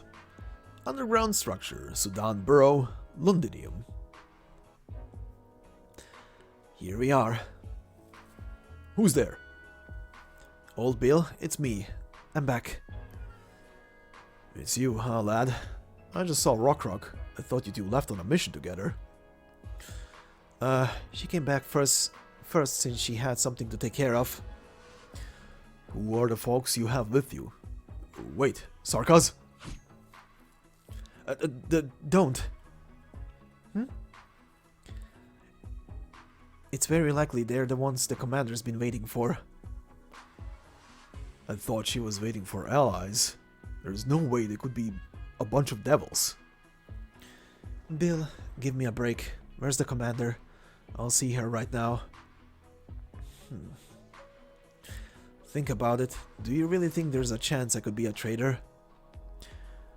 Not one bit. Everyone here treats you like you're their own baby brother. Rock had your guard this place, right?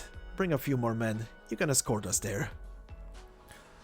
Alright, if you say so.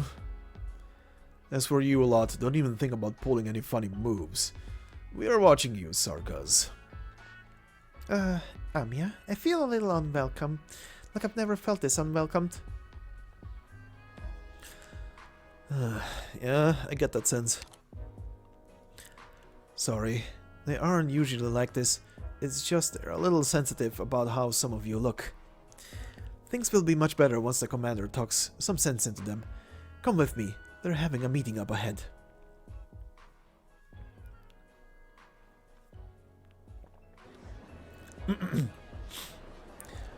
Did you not hear that? They blew up the port with the defensive cannons.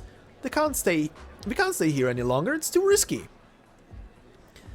But if we leave Sudan, it won't be easy for us to come back to help the people here. I want to help them too. You think I don't want to? But do you know where our people are locked up? Are our men supposed to search house by house in front of the Sarkaz? Feist and Rockrock have been searching for information. They're too slow. The situation has changed. The Sarkaz could blow this hideout to smithereens any moment. All our hard work gone. All our apes gone. Ugh. The hideout is dead. Those people are alive.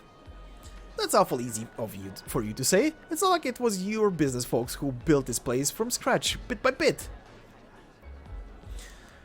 Seems like they're in a bit of a row. Just a minor squabble. Most folk here come from very different backgrounds. They may not agree with each other sometimes, but all of us stand together. Pardon. Besides, no matter how out of hand their feud gets, as long as the commander is here, we'll find a solution in the end. Seems you really trust her. She rescued most of us. If it wasn't for our commander, we would have long died by the hands of the Sarkaz or Dublin. Just like Rockrock, her pa was beaten to death by the mercenaries because he wasn't willing to sell the defense force out. As for me, I didn't want to work for the Sarkaz, so me and a few co-workers ran all the way here from Highbury. We almost died of hunger in the tunnels. In the end, it was the commander who found us. She was the one who pulled each of us up from the hopelessness and united us. All of us look up to her, and we trust that that she will lead us through each and every hopeless situation we'll come across. Commander, help me out. We should get out of here right now, right? Commander, I suggest we start our rescue operation right away. Some 7 or 8 voices all together. Commander? Harmo, Tyrrell, calm down, both of you. Time is of the essence. This is no time for infighting. That voice. Mina, what's the matter? No, nothing. I might just have misheard. Mr. Feist, is the one who last spoke your commander. She sounds very young. Surprising, isn't it? When I first met her, I thought the exact same thing. Do you remember how I figured out you were the leader the moment I first saw you? Kotos lady? Soon you'll know how I knew. Come, let's meet our commander.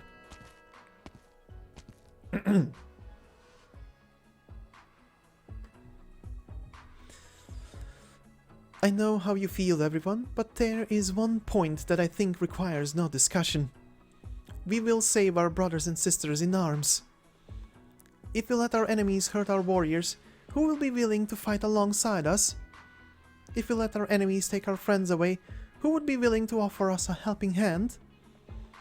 We are the Londinium Citizens Salvation Corps.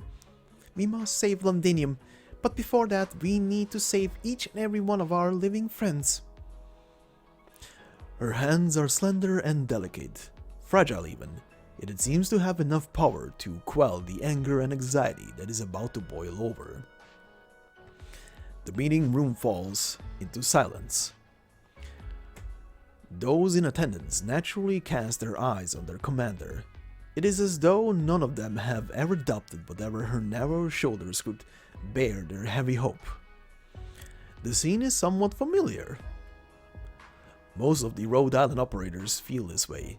They all turn their gazes towards the Kotos who stands in front of them. Where have I seen this before? I think I know what Feist means now. Yeah, they really are kinda alike, right? Yeah, I agree. Everyone, quiet down. Let's not interrupt their meeting. Sorry, I have to laugh every time I see this. Like, this whole, like, moment of her just completely ignoring that there are parallels between the two of them. And She's like, huh, shh. Hold on, I want to listen. Shut up.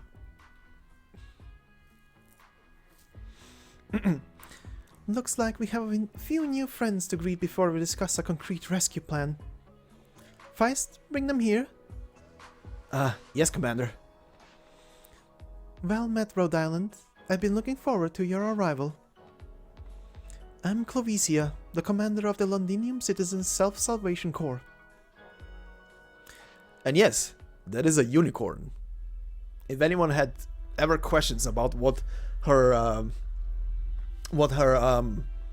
race is supposed to be, she is technically a Kuranta, but a subspecies, essentially, subrace in the Kuranta branch, aka a unicorn. I mean, we have Pegasus anyway, so why not unicorns?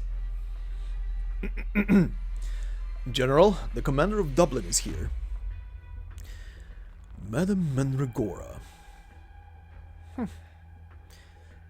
General Manfred. I trust you are here because you have something important to discuss. You saw everything. You still put up this act. Are you really a Sarkaz?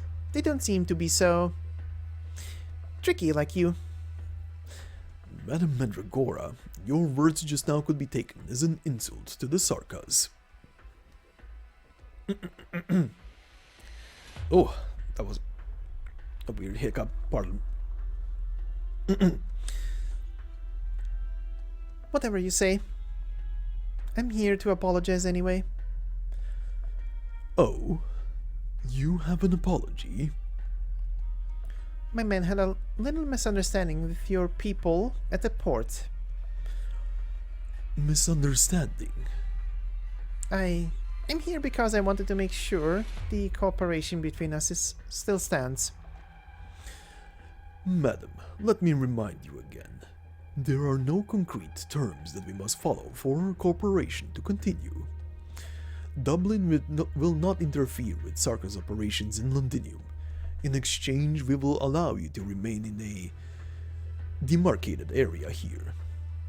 You can take that as a tacit understanding between the two of us. You told me yes, and I haven't forgotten. Right, and it doesn't matter if you have. We will consider the ruckus earlier a reminder. Thank you. Don't be so quick to thank me. The Sarkaz are not as forgetful as you. What do you want me to do then? Do you want my life? If that's what you really want. If that's what I actually wanted, you would not have made it here.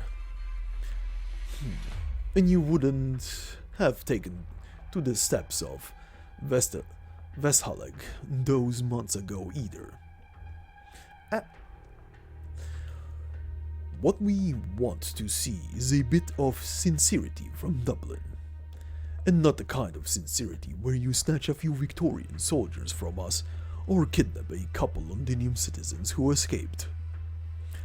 It's about time that we actually cooperate.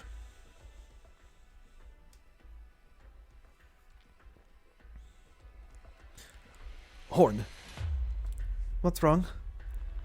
I didn't want to bother you, but Sally, he's not going to last much longer. His leg is so swollen that you can't even squeeze any more pus out. Is the third back yet?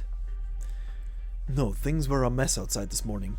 I might have delayed this, it might have delayed things for them. How many men do we have? Including the new blood, we have a total of 17 who can fight. The second will stay.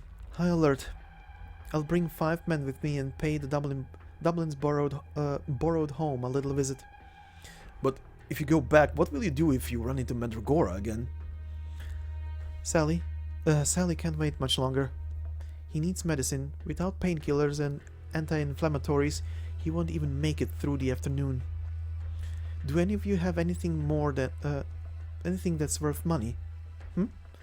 Oh, old Anthony's been racking his brains just to figure out how to trade for enough food each day. If we don't take it from Dublin, who are we supposed to turn to? The Sarkaz? Or do you mean to ask these civilians for help?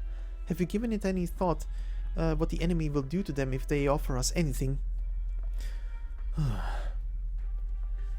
Dejection won't buy us our friend's life. Pack it up. Bring any weapons we can use. We'll leave immediately. Robin, you said you haven't killed enough of them yet, right? Lucky you. Your chance is here. Alright, and let's move on to the after story because pretty much the same lineup as enemies as before, so nothing to add there. So let's begin with the after part.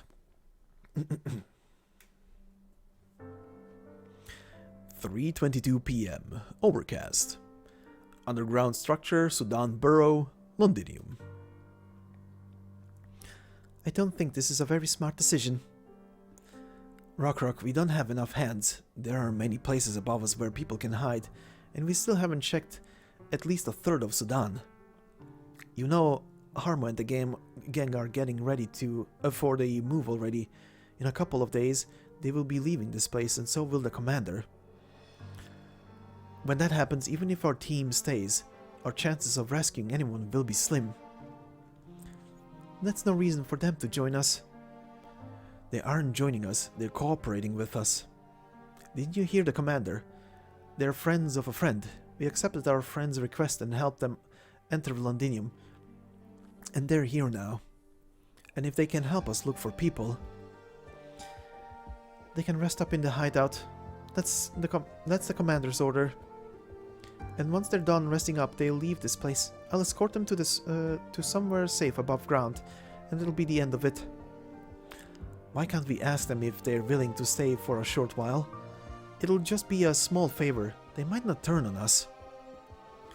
You know why, I told you. The commander thinks they can be trusted. There has to be a reason for that, so I'll stop questioning their motives. But I also don't want our men dragged into needless danger. Why do you think what they're doing is dangerous? What do you think they're doing here? They sneaked into Londinium with a bunch of highly skilled Sarkaz, and they're making an enemy of those other Sarkaz. Feist, we're Victorians. We're used to this. You're talking about the lords fighting day in and day out outside Londinium. Ever since we were born, they've been fighting amongst themselves to no end. If it wasn't because of all their infighting, our homes wouldn't have become a Sarkaz backyard. It's tiring enough trying to take back our homes. The Sarkaz want to fight on our lands, and not only is there nothing we can do about it, it has nothing to do with us.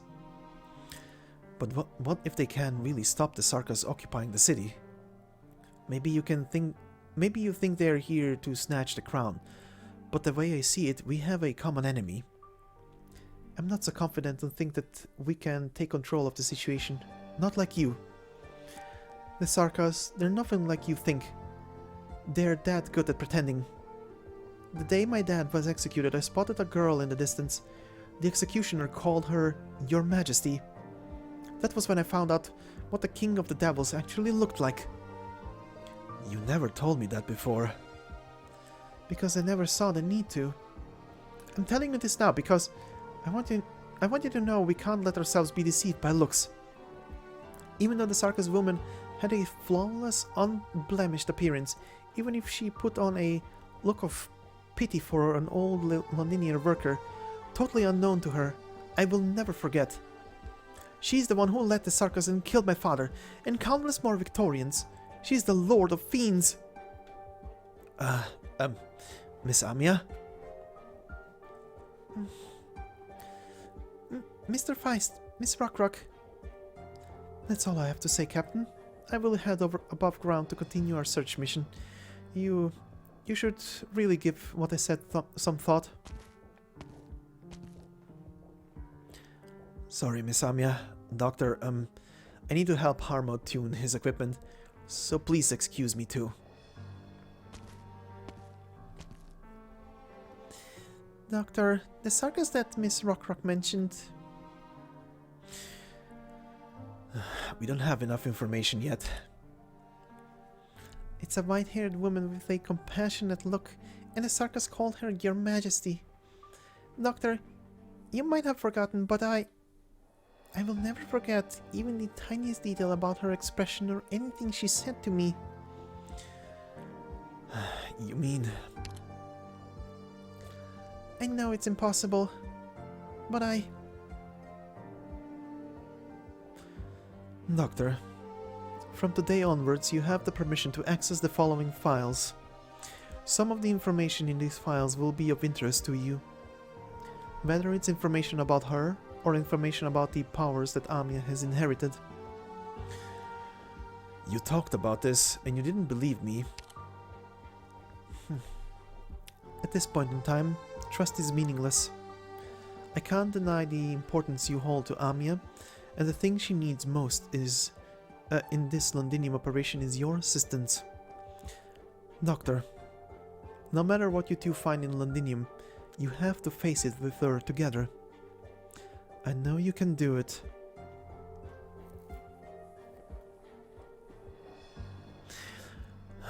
Not so fast, Amiya. Right, I need to stay calm. I was almost going to chase after Miss Rockrock to ask her who she saw, but that could further fuel her misunderstanding about us. You're being very hard on yourself already. Yeah, Doctor, I'm feeling better now. You might have heard a little about the past from Dr. Katsu before we came to Londinium, but there are some things that I haven't had the chance to talk to you about. Actually, for a very long time after that incident, I dreamt about you two a lot. In my dreams, you never talked. You just watched over me in silence. It was like that night out on the Barrens. You held my hand silently, and I could sleep soundly. I was able to feel you. I knew you were just asleep. Doctor, you might have been away for a little while, but you were there with me still. Amiya. But she's not the same. She told me a lot of things in my dreams.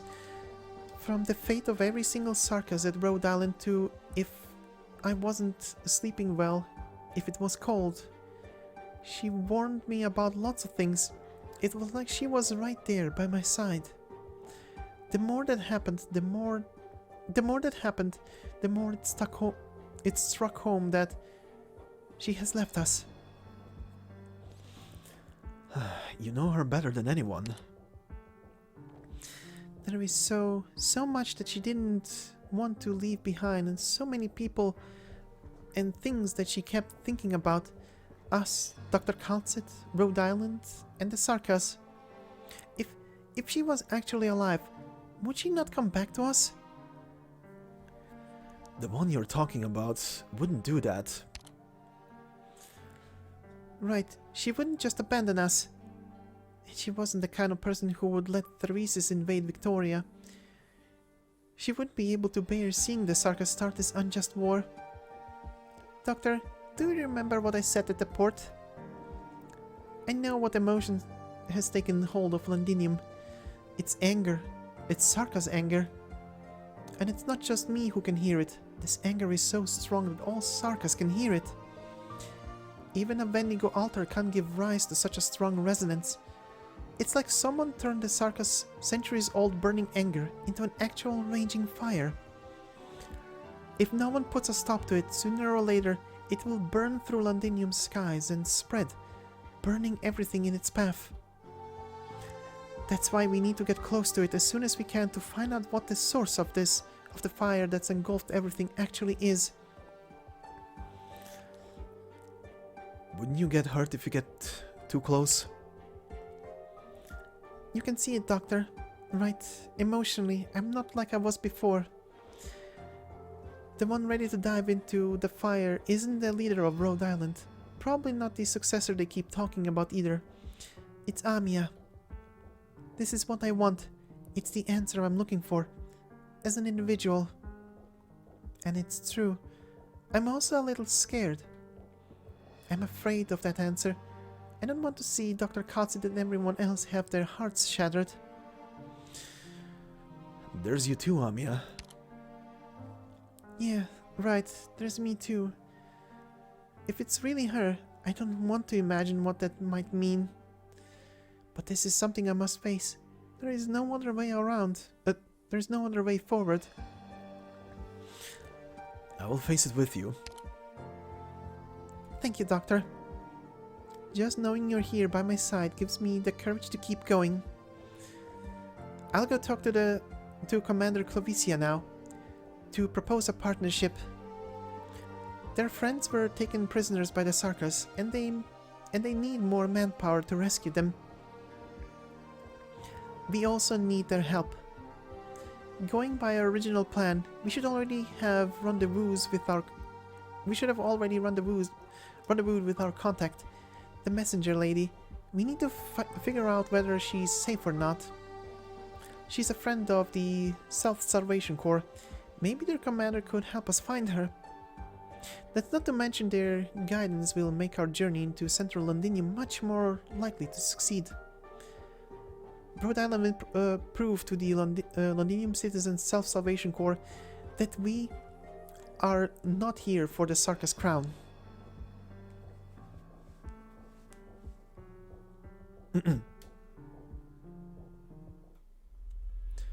Horn, the Dublin forces are acting really strange.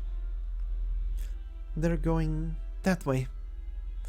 I thought Sarkaz troops were guarding that area though. Dublin would never have dared to go anywhere close to them, with them around. They must have their reasons. I'll tail them. Isn't that a tad risky? They have 10 times our manpower. And that's why I'm going alone. The rest of you will continue as planned. Look for resources at their stronghold. They just started relocating. Most likely they haven't had the time to haul their supplies away too. Be careful out there. You too.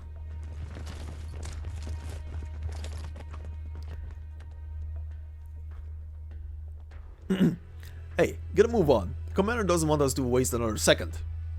I know you don't want to be doing this. Who does? Those stinking devils treating us like a bunch of mercenaries. But don't let me see you slacking off. You better not embarrass the commander in front of the Sarkaz. Why aren't you keeping up? M611, respond. What's going on? Don't move. It's you. M601. Call for... Don't speak either. Hand over the comms. Alright, now you can speak. Tell me, what are you helping the Sarkaz with? Like that. Like I'll tell you, you wicked Victorian wolf. Let me think. How did Dublin treat the Victorians who weren't willing to talk? They were hanged on a pillar, on a pulley a dozen meters off the ground, right? Too bad I don't know how to make stone columns with art. I don't have an easy way to send someone so high up. You wouldn't. Wouldn't I? True, if I were as shameless as your commander watching my people sacrifice themselves in County Hillock one by one wouldn't have bothered me one bit. How about this then? I'll tie you up and then dump you in some abandoned factory. There are lots of factories like that around here. It wouldn't take that long to look through each of them one by one. Now that's how I do things, right? It's thanks to my patience that I could rescue some of those poor soldiers from your people. I only hope that your commanding officer will find you two before you die alone, despairing in the darkness. No, my commander wouldn't.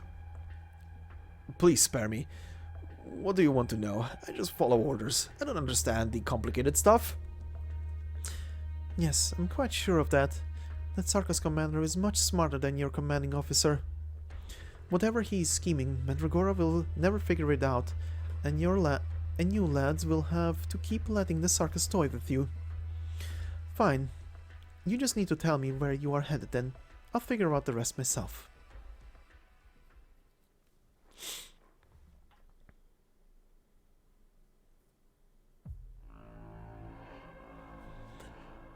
If you're back, why didn't you pay me a visit sooner? You have too many guests. Ah, I forgot. You didn't want to see the Confessarius messenger. If he found out that I came back to Londinium, wouldn't that spell the end of my leisurely days? Even then, you didn't have to wait for Hodor to leave before you showed yourself. He's my man. He won't ever report your presence to the court. Oh, he's your man? Don't fool yourself. You don't trust anyone. If you really trusted him, you could have just hollered my name. You're the one who decided to wait till the Dublin feline and your mercenary friend were gone before saying hello. Let's set this topic aside. You helped me lure the Dublin forces into position this morning. I owe you for this. I owe you this one. Oh, it's no big deal. Besides, I got a little surprise out of it. A surprise? For you of all people to use that word, I'm guessing you found more than a few rebels. Did you meet the Rhode Islanders down there? There's more. Not only did I run into them, they were the ones who rescued me from Dublin and escorted me to the city walls. If it wasn't for how antsy you were to test your prized new toy, such as that I had to be blown up in front of them, perhaps I could have followed them a little longer. I actually wanted to have a good chat with her. What if I tell you there's still a chance? Another job for me? Didn't you send the Dublins and the mercenaries to guard the temporary brig? I thought you had everything in place already, and you just had to extend an invitation. I prefer writing myself a few insurance policies. Alright, you owe us one then. Did I just say us? No matter, there's no one else here. Truth be told, we don't really want to stay here for much longer. That narcissistic old man with the chalice is almost here, isn't he? Don't tell him about us. Of course, I have yet to repay your kindness after all. Another note, you should stop masquerading as a dead man. Not only might you find your own cover blown, it also makes me feel uneasy. We almost forgot. What an upstanding Sarkaz you are, right, pupil of Theresis? Relax, the next time we meet, I won't be Mr. Thomas anymore.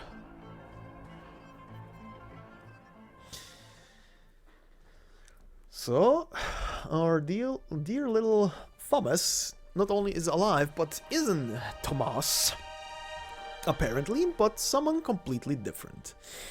But this is not where we're gonna end today's narration. We will add one little thing to this whole thing, and it will flesh out a bit of a certain happening that was only said that happened, and you can extract by yourself that it happened. So let's go into here. Then we go here, there, and right here. Horns Operator Record. Funnily enough, this will be the first record on this channel that I will actually narrate and voice act through, but it will be meaningful for the story itself. Horns Operator Record is essentially the one thing we will not see in the story itself, but it will be talked about pretty much just in passing references, and it is pretty much about her escape. And it kinda very perfectly links up to one little thing that we just saw in the before part of the very last stage that we just went through. So, the title of Horns Operator Record is Solo. No, not like that movie. And it says here, even if she is the last man standing on the battlefield, even if there is no end in sight to this war, even if all she can do is try her best to stand. So let us begin. The first page of a memorandum. Triangle, snare, bass, mandolin, cello, oboe. I won't forget. March 20th. Skirmished with Dublin again, and made off with some resources for survival, including a notebook and this pen. I can finally straighten out my thoughts to a degree. Mandragora hasn't been fighting at full force. We couldn't have recovered the wounded Londinianers otherwise. I'm surprised that lunatic knows self-restraint, or maybe... I love how there is a... Pardon if I'm interrupting, but I love how there is a typo right there. Anyway. Or maybe even she realizes Dublin's just a lone current in Londinium's vortex. I still can't make out the full picture of that vortex, which scares me even.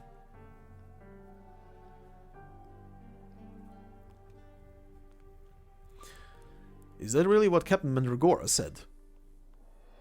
Aye, those were her orders. So she's off cavorting about with nobles too?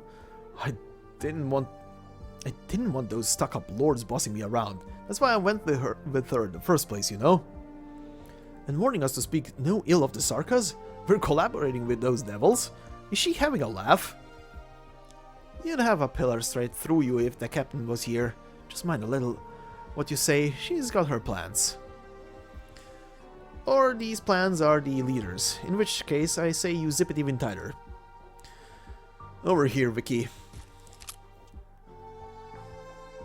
Captain says we're to take your cuffs off. You can go get a breath of fresh air.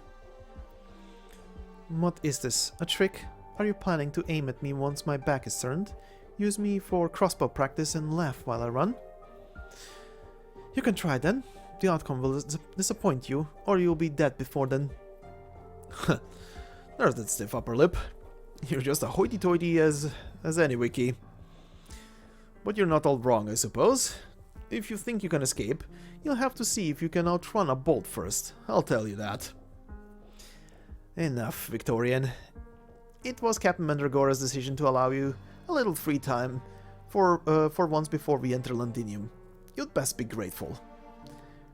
See your city's walls there? Looks as tall and mighty and indestructible as ever from here, doesn't it? Drink in the sight and hold on to it. It's a magnificent illusion, I'll give you that. And once we're in the city, you'll miss being so mistaken. Do you know what happened in Londinium? You'll see for yourself in a few days. Not that Londinium state has much to do with your likes, seeing as you'll drop dead before long. Excuse me, do you know how far it is to the nearest settlement from here? Settlement? You're on the run out. So is everyone else, don't be daft. Settlements nearby could never take you in. Shat. We're an army from far off, madam. We're not familiar with this place. My apologies.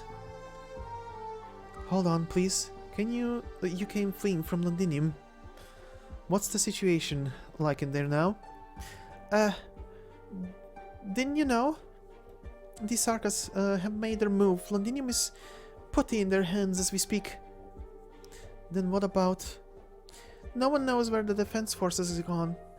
We hear they collapse from the inside. Not a soul stepped out to defend the civilians of Victoria.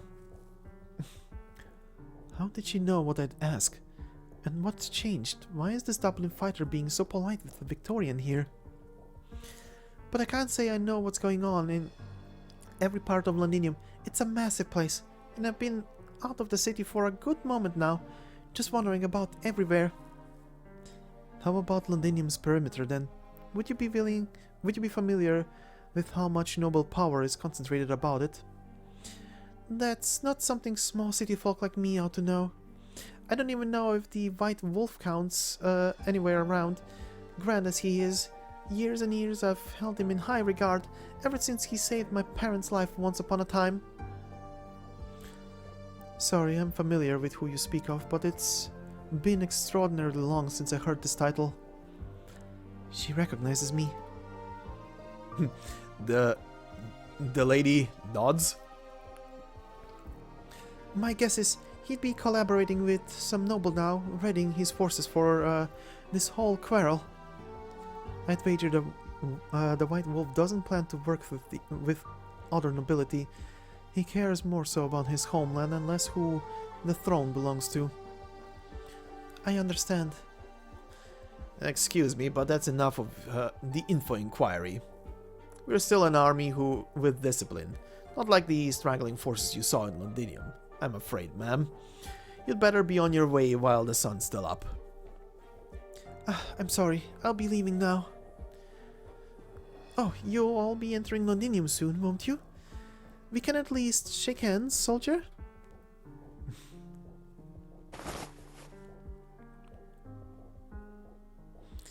This is my own personal hope.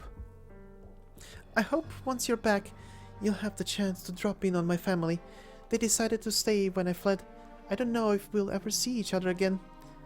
Our family lives on the wharf. You'll recognize my daughter once you see her. Alright, I'll do all I can. If I'm not mistaken, she should be a messenger of Count Mornin's.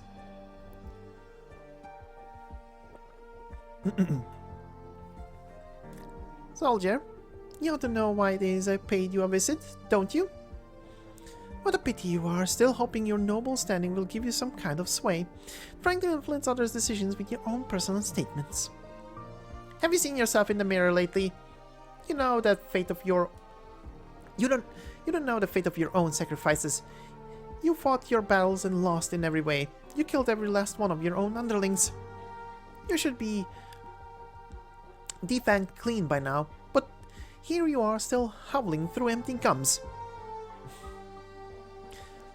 Given you're so annoyed, you're still spitting venom at me like a day hasn't passed. The noble you went begging to must have seen through your lies. No. I'd never disappoint the leader, but I'll disappoint you though. There's nothing your clever little voice box can change. They don't even care if it's the truth or not that you work with Dublin. As long as you're still alive, it's Dublin they'll bet on. You're daydreaming. Wake up. The vast majority are nothing like you, killing yourself in the name of Victoria. They'll try every trick in the book to save their own souls, and that's where it ends. Don't worry, little feline. I'll at least see your life go out before I die for Victoria. Huh.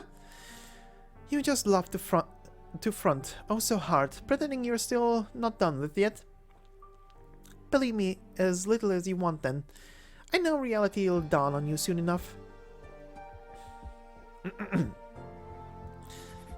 March 27th.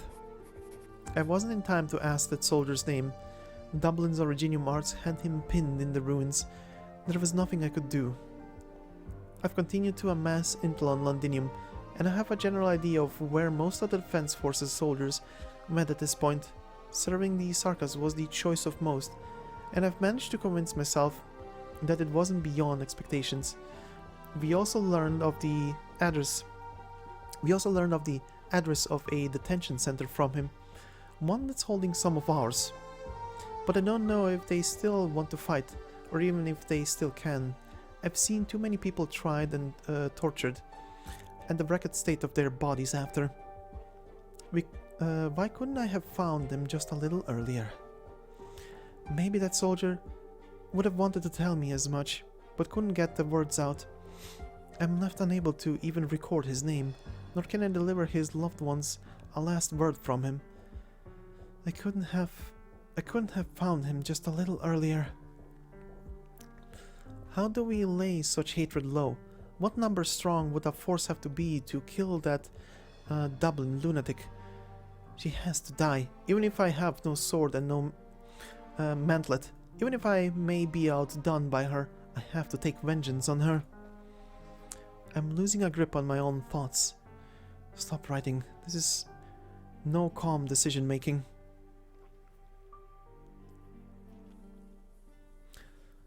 Hey, do we still have to keep eyes on that Victorian loony?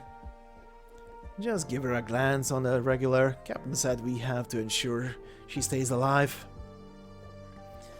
19, 20, 21. And again, triangle, keep training. I'm starting the count over. Listen to that, she's mumbling to herself again. She was there sometimes before, but now she doesn't hear a single word we say. Just talks to the dead every day.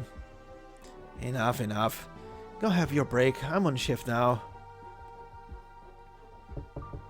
Hey, soldier. For now, we'll suppose the enemy's formation includes shield guards and casters, and the bombardiers are positioned here. Hey, the captain gives you good food and drink. Doesn't grill you or torture you or one bit, and that's what it takes for you to go unhinged? Crushed by life just because a few friends of yours died? Would you like to know how much us Tarans have lost? It's beyond anyone how dross like you made it as a Victorian army lieutenant? Was that your title? Don't rush. Stand behind my shield. You're not withstanding an explosion, no matter how good your constitution is. Never mind. Still not reacting at all. Carry on chatting with your imaginary friends. Right, there's a chance you remember by now. You once said you'd never fail on assignment before. How your shield will protect every last man. What? Was it too humiliating that we did this to you? Just forcing yourself to forget it all now? I suppose the captain gave us a bit of fun, leaving you here. What the hell is she up to now? Where is she? She tore the vent cover off the ceiling. You really think that'll let you escape? Try to go through the ducts. Get back here, Vicky. You only opened the door to catch me because you truly thought I'd gone mad. Thank you for letting your guard down. Why, you... Where'd you get that blade from? Someone very kind-hearted hoped I'd check in on their family after reaching Londinium, and gave me this little folding knife on the side. It's no weapon, but it's enough to prise off a vent grill. By the way, the air vents here are nowhere near enough to let someone crawl out, or else I'll be gone long now. Lend me your comms terminal there. Looks to me like you really are off the deep end.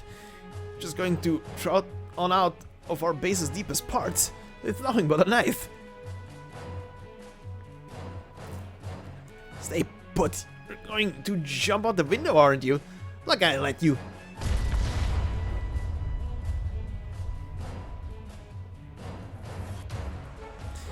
Did the Regent finally agree to meet me? Yes, they all have surely witnessed Dublin's might now. Even if both we and they are well aware, Dublin and the Sarkaz royal court cannot truly ally. Obviously, the leaders had this planned all well in advance. What's that noise? Is there a raid? But the Sarkaz wouldn't... I mean, their lord agreed to treat Dublin like guests. Wait, is the Victorian army out of their depth again? No, there could barely any left. Why would they provoke us by themselves? And Londinium's top people might have never witnessed Dublin's fires before.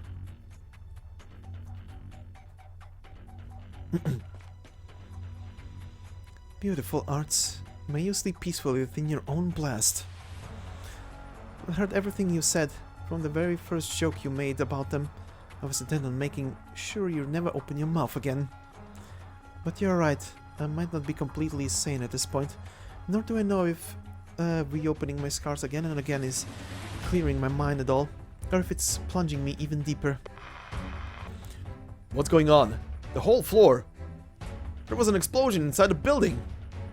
Send a team in to rescue. I'll report to the captain.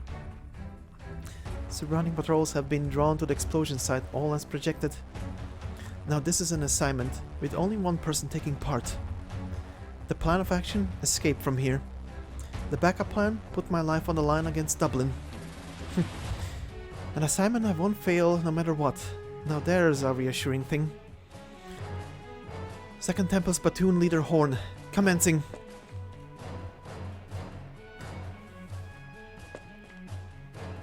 Captain Mandragora reporting in. There's been an explosion at the old tobacco factory. Apparent cause was dust building up in the ventilation. What's the panic about? Is that beyond you lot to handle? I thought you'd seen plenty of explosions at this point. No, Captain, you probably remember, but that Victorian soldier was being held there too. She died.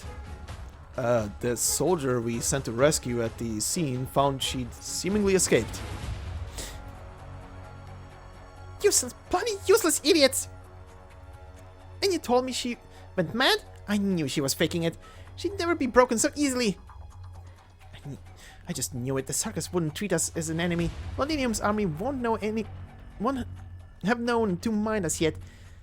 It has to be her. She's the only one who would pull an attack on us. Where she thinks she can run to?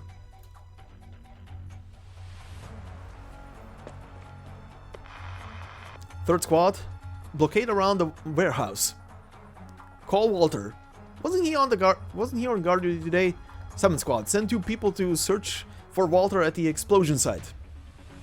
She can't have gone beyond this block in this short of time. Completely right.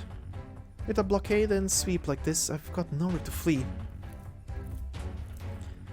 Who's there? No, there's no one else there. Those footsteps are from the other side of the wall. A few Dublin fighters who haven't seen me yet. But someone's been watching this place the whole time. She left tracks. Most likely she went towards the food processing plant. Don't let her hide in there. Shut all the doors. That's untimely. Walter's dead. And his comms terminal. It's been taken too. Deactivate all clearance for the guards team's comms.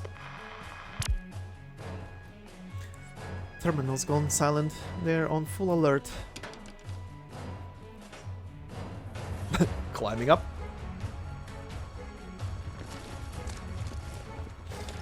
Over there, someone's climbing up. The searchlights. We'll come for her from the roof. Set up crossbows around the sides.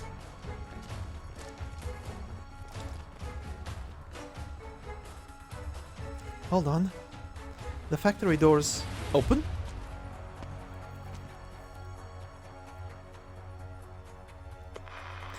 Reporting in. Situation normal on this end.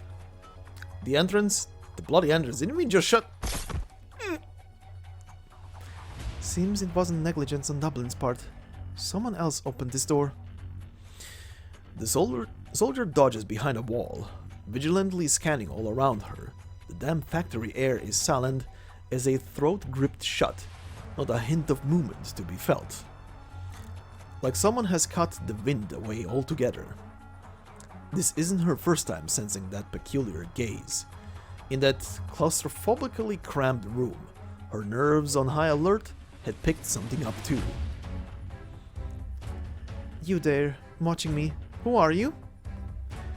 No voice replies, only the scent of Virginia Marts that flit past the entrance just now convinces her someone else is here. No, they're watching the entirety of Dublin. Is it the Sarkaz? The will of the occupant upon the throne surveying the bedlam of Londinium? The entrance is open. I found her, she's in there.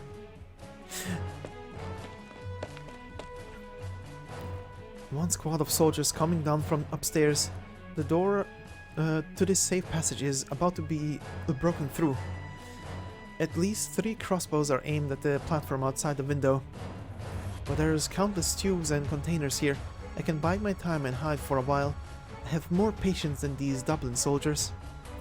And Dublin's been allowing this factory to operate normally so they can restock their fighters' daily supplies. Which means this factory should have an exit that gets used at fixed times, leading to a logistics transport way in the sublayer. I can look for an opportunity to open it. As she puts together her escape plan, she catches the sound of the gateway slowly cracking open, coming from below. I thank you, unshowing stranger. The soldiers isn't right in here. Where are you? Where do you think you're running? Your army's gone from existence, toy soldier. You won't make it even one step out of this bloody Sudan place. You show your head in any controlled district, and those devils will make art skewers out of you and on their blades. Come out, I've got your best interest at heart. You go out there and you'll see just how much more bloody miserable it ends for the Victorian soldier who doesn't listen. It gets worse. It gets worse than what happened to your little squad of friends. You bloody believe me. You... Creeping along the shadows towards the transport way, Horn suddenly stops in her tracks. Dublin's caster stands with her back to Horn, right there under the corridor lights. In her hand, Horn clutches a rapier stolen from the side of a Dublin soldier. If the feline activates her own arts in time, then the instant Horn thrusts, her fragile sword will shatter against rock. But if the caster doesn't react in time... As Horn is gripping her sword, Mandragora turns and faces in her direction.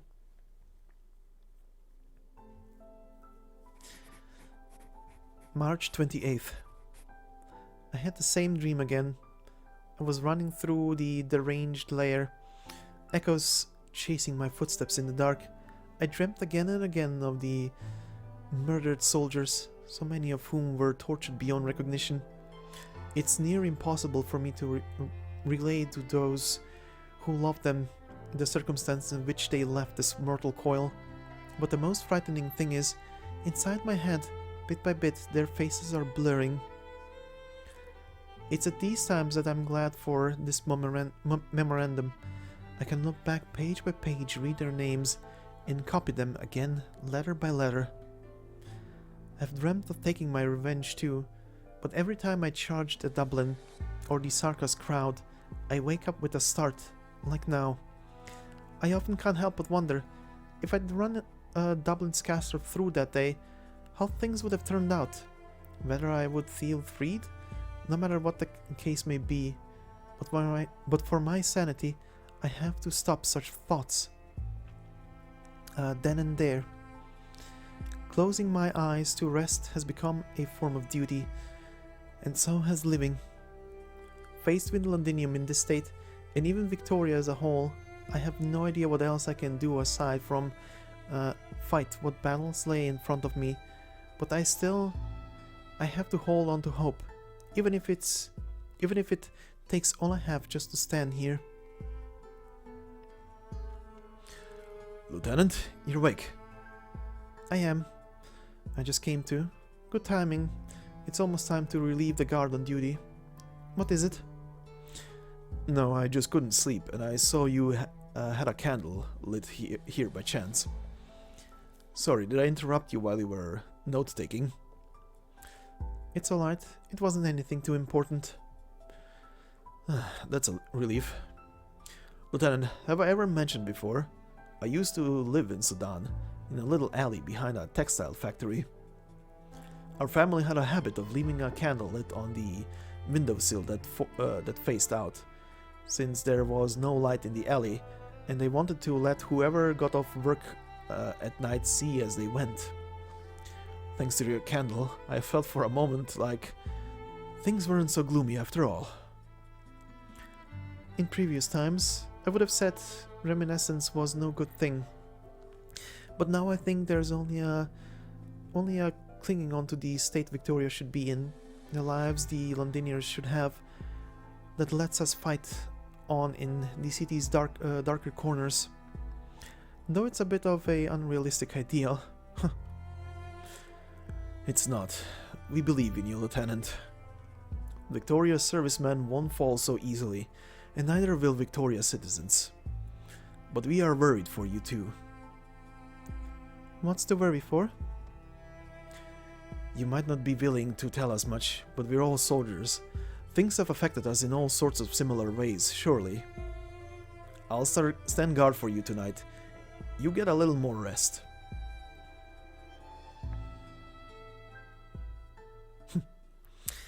And that is how that operator record ends. Feels a bit of a blank, doesn't it, in the story, cause the story never explicitly shows us the escape. It does talk about it here and there, but that whole part is kind of missing, because she just technically appears, and then you get throughout the story like a couple of notes of that she escaped, she had some help from the background, and even though we don't see here who helped her, we might see it in the story later. Or rather, we're gonna be told who or what helped her in the background. But that will be pretty much it for today's part. This is already a long recording, especially because of this extra operator record here at the end. Oh Jesus, almost coming close to 3 hours. Oh boy. Yeah, but anyway, next part will be, as always, potentially in like a week and a half, as per usual. And until then, all I can say is, if you like this video, hit that button, make the algorithm recognize it as, I wanna recommend this to people, and consider even subbing if you haven't subbed already. And in the meantime, I hope you have a fantastic day wherever you are, and I will see you in the next video. Until then, bye bye.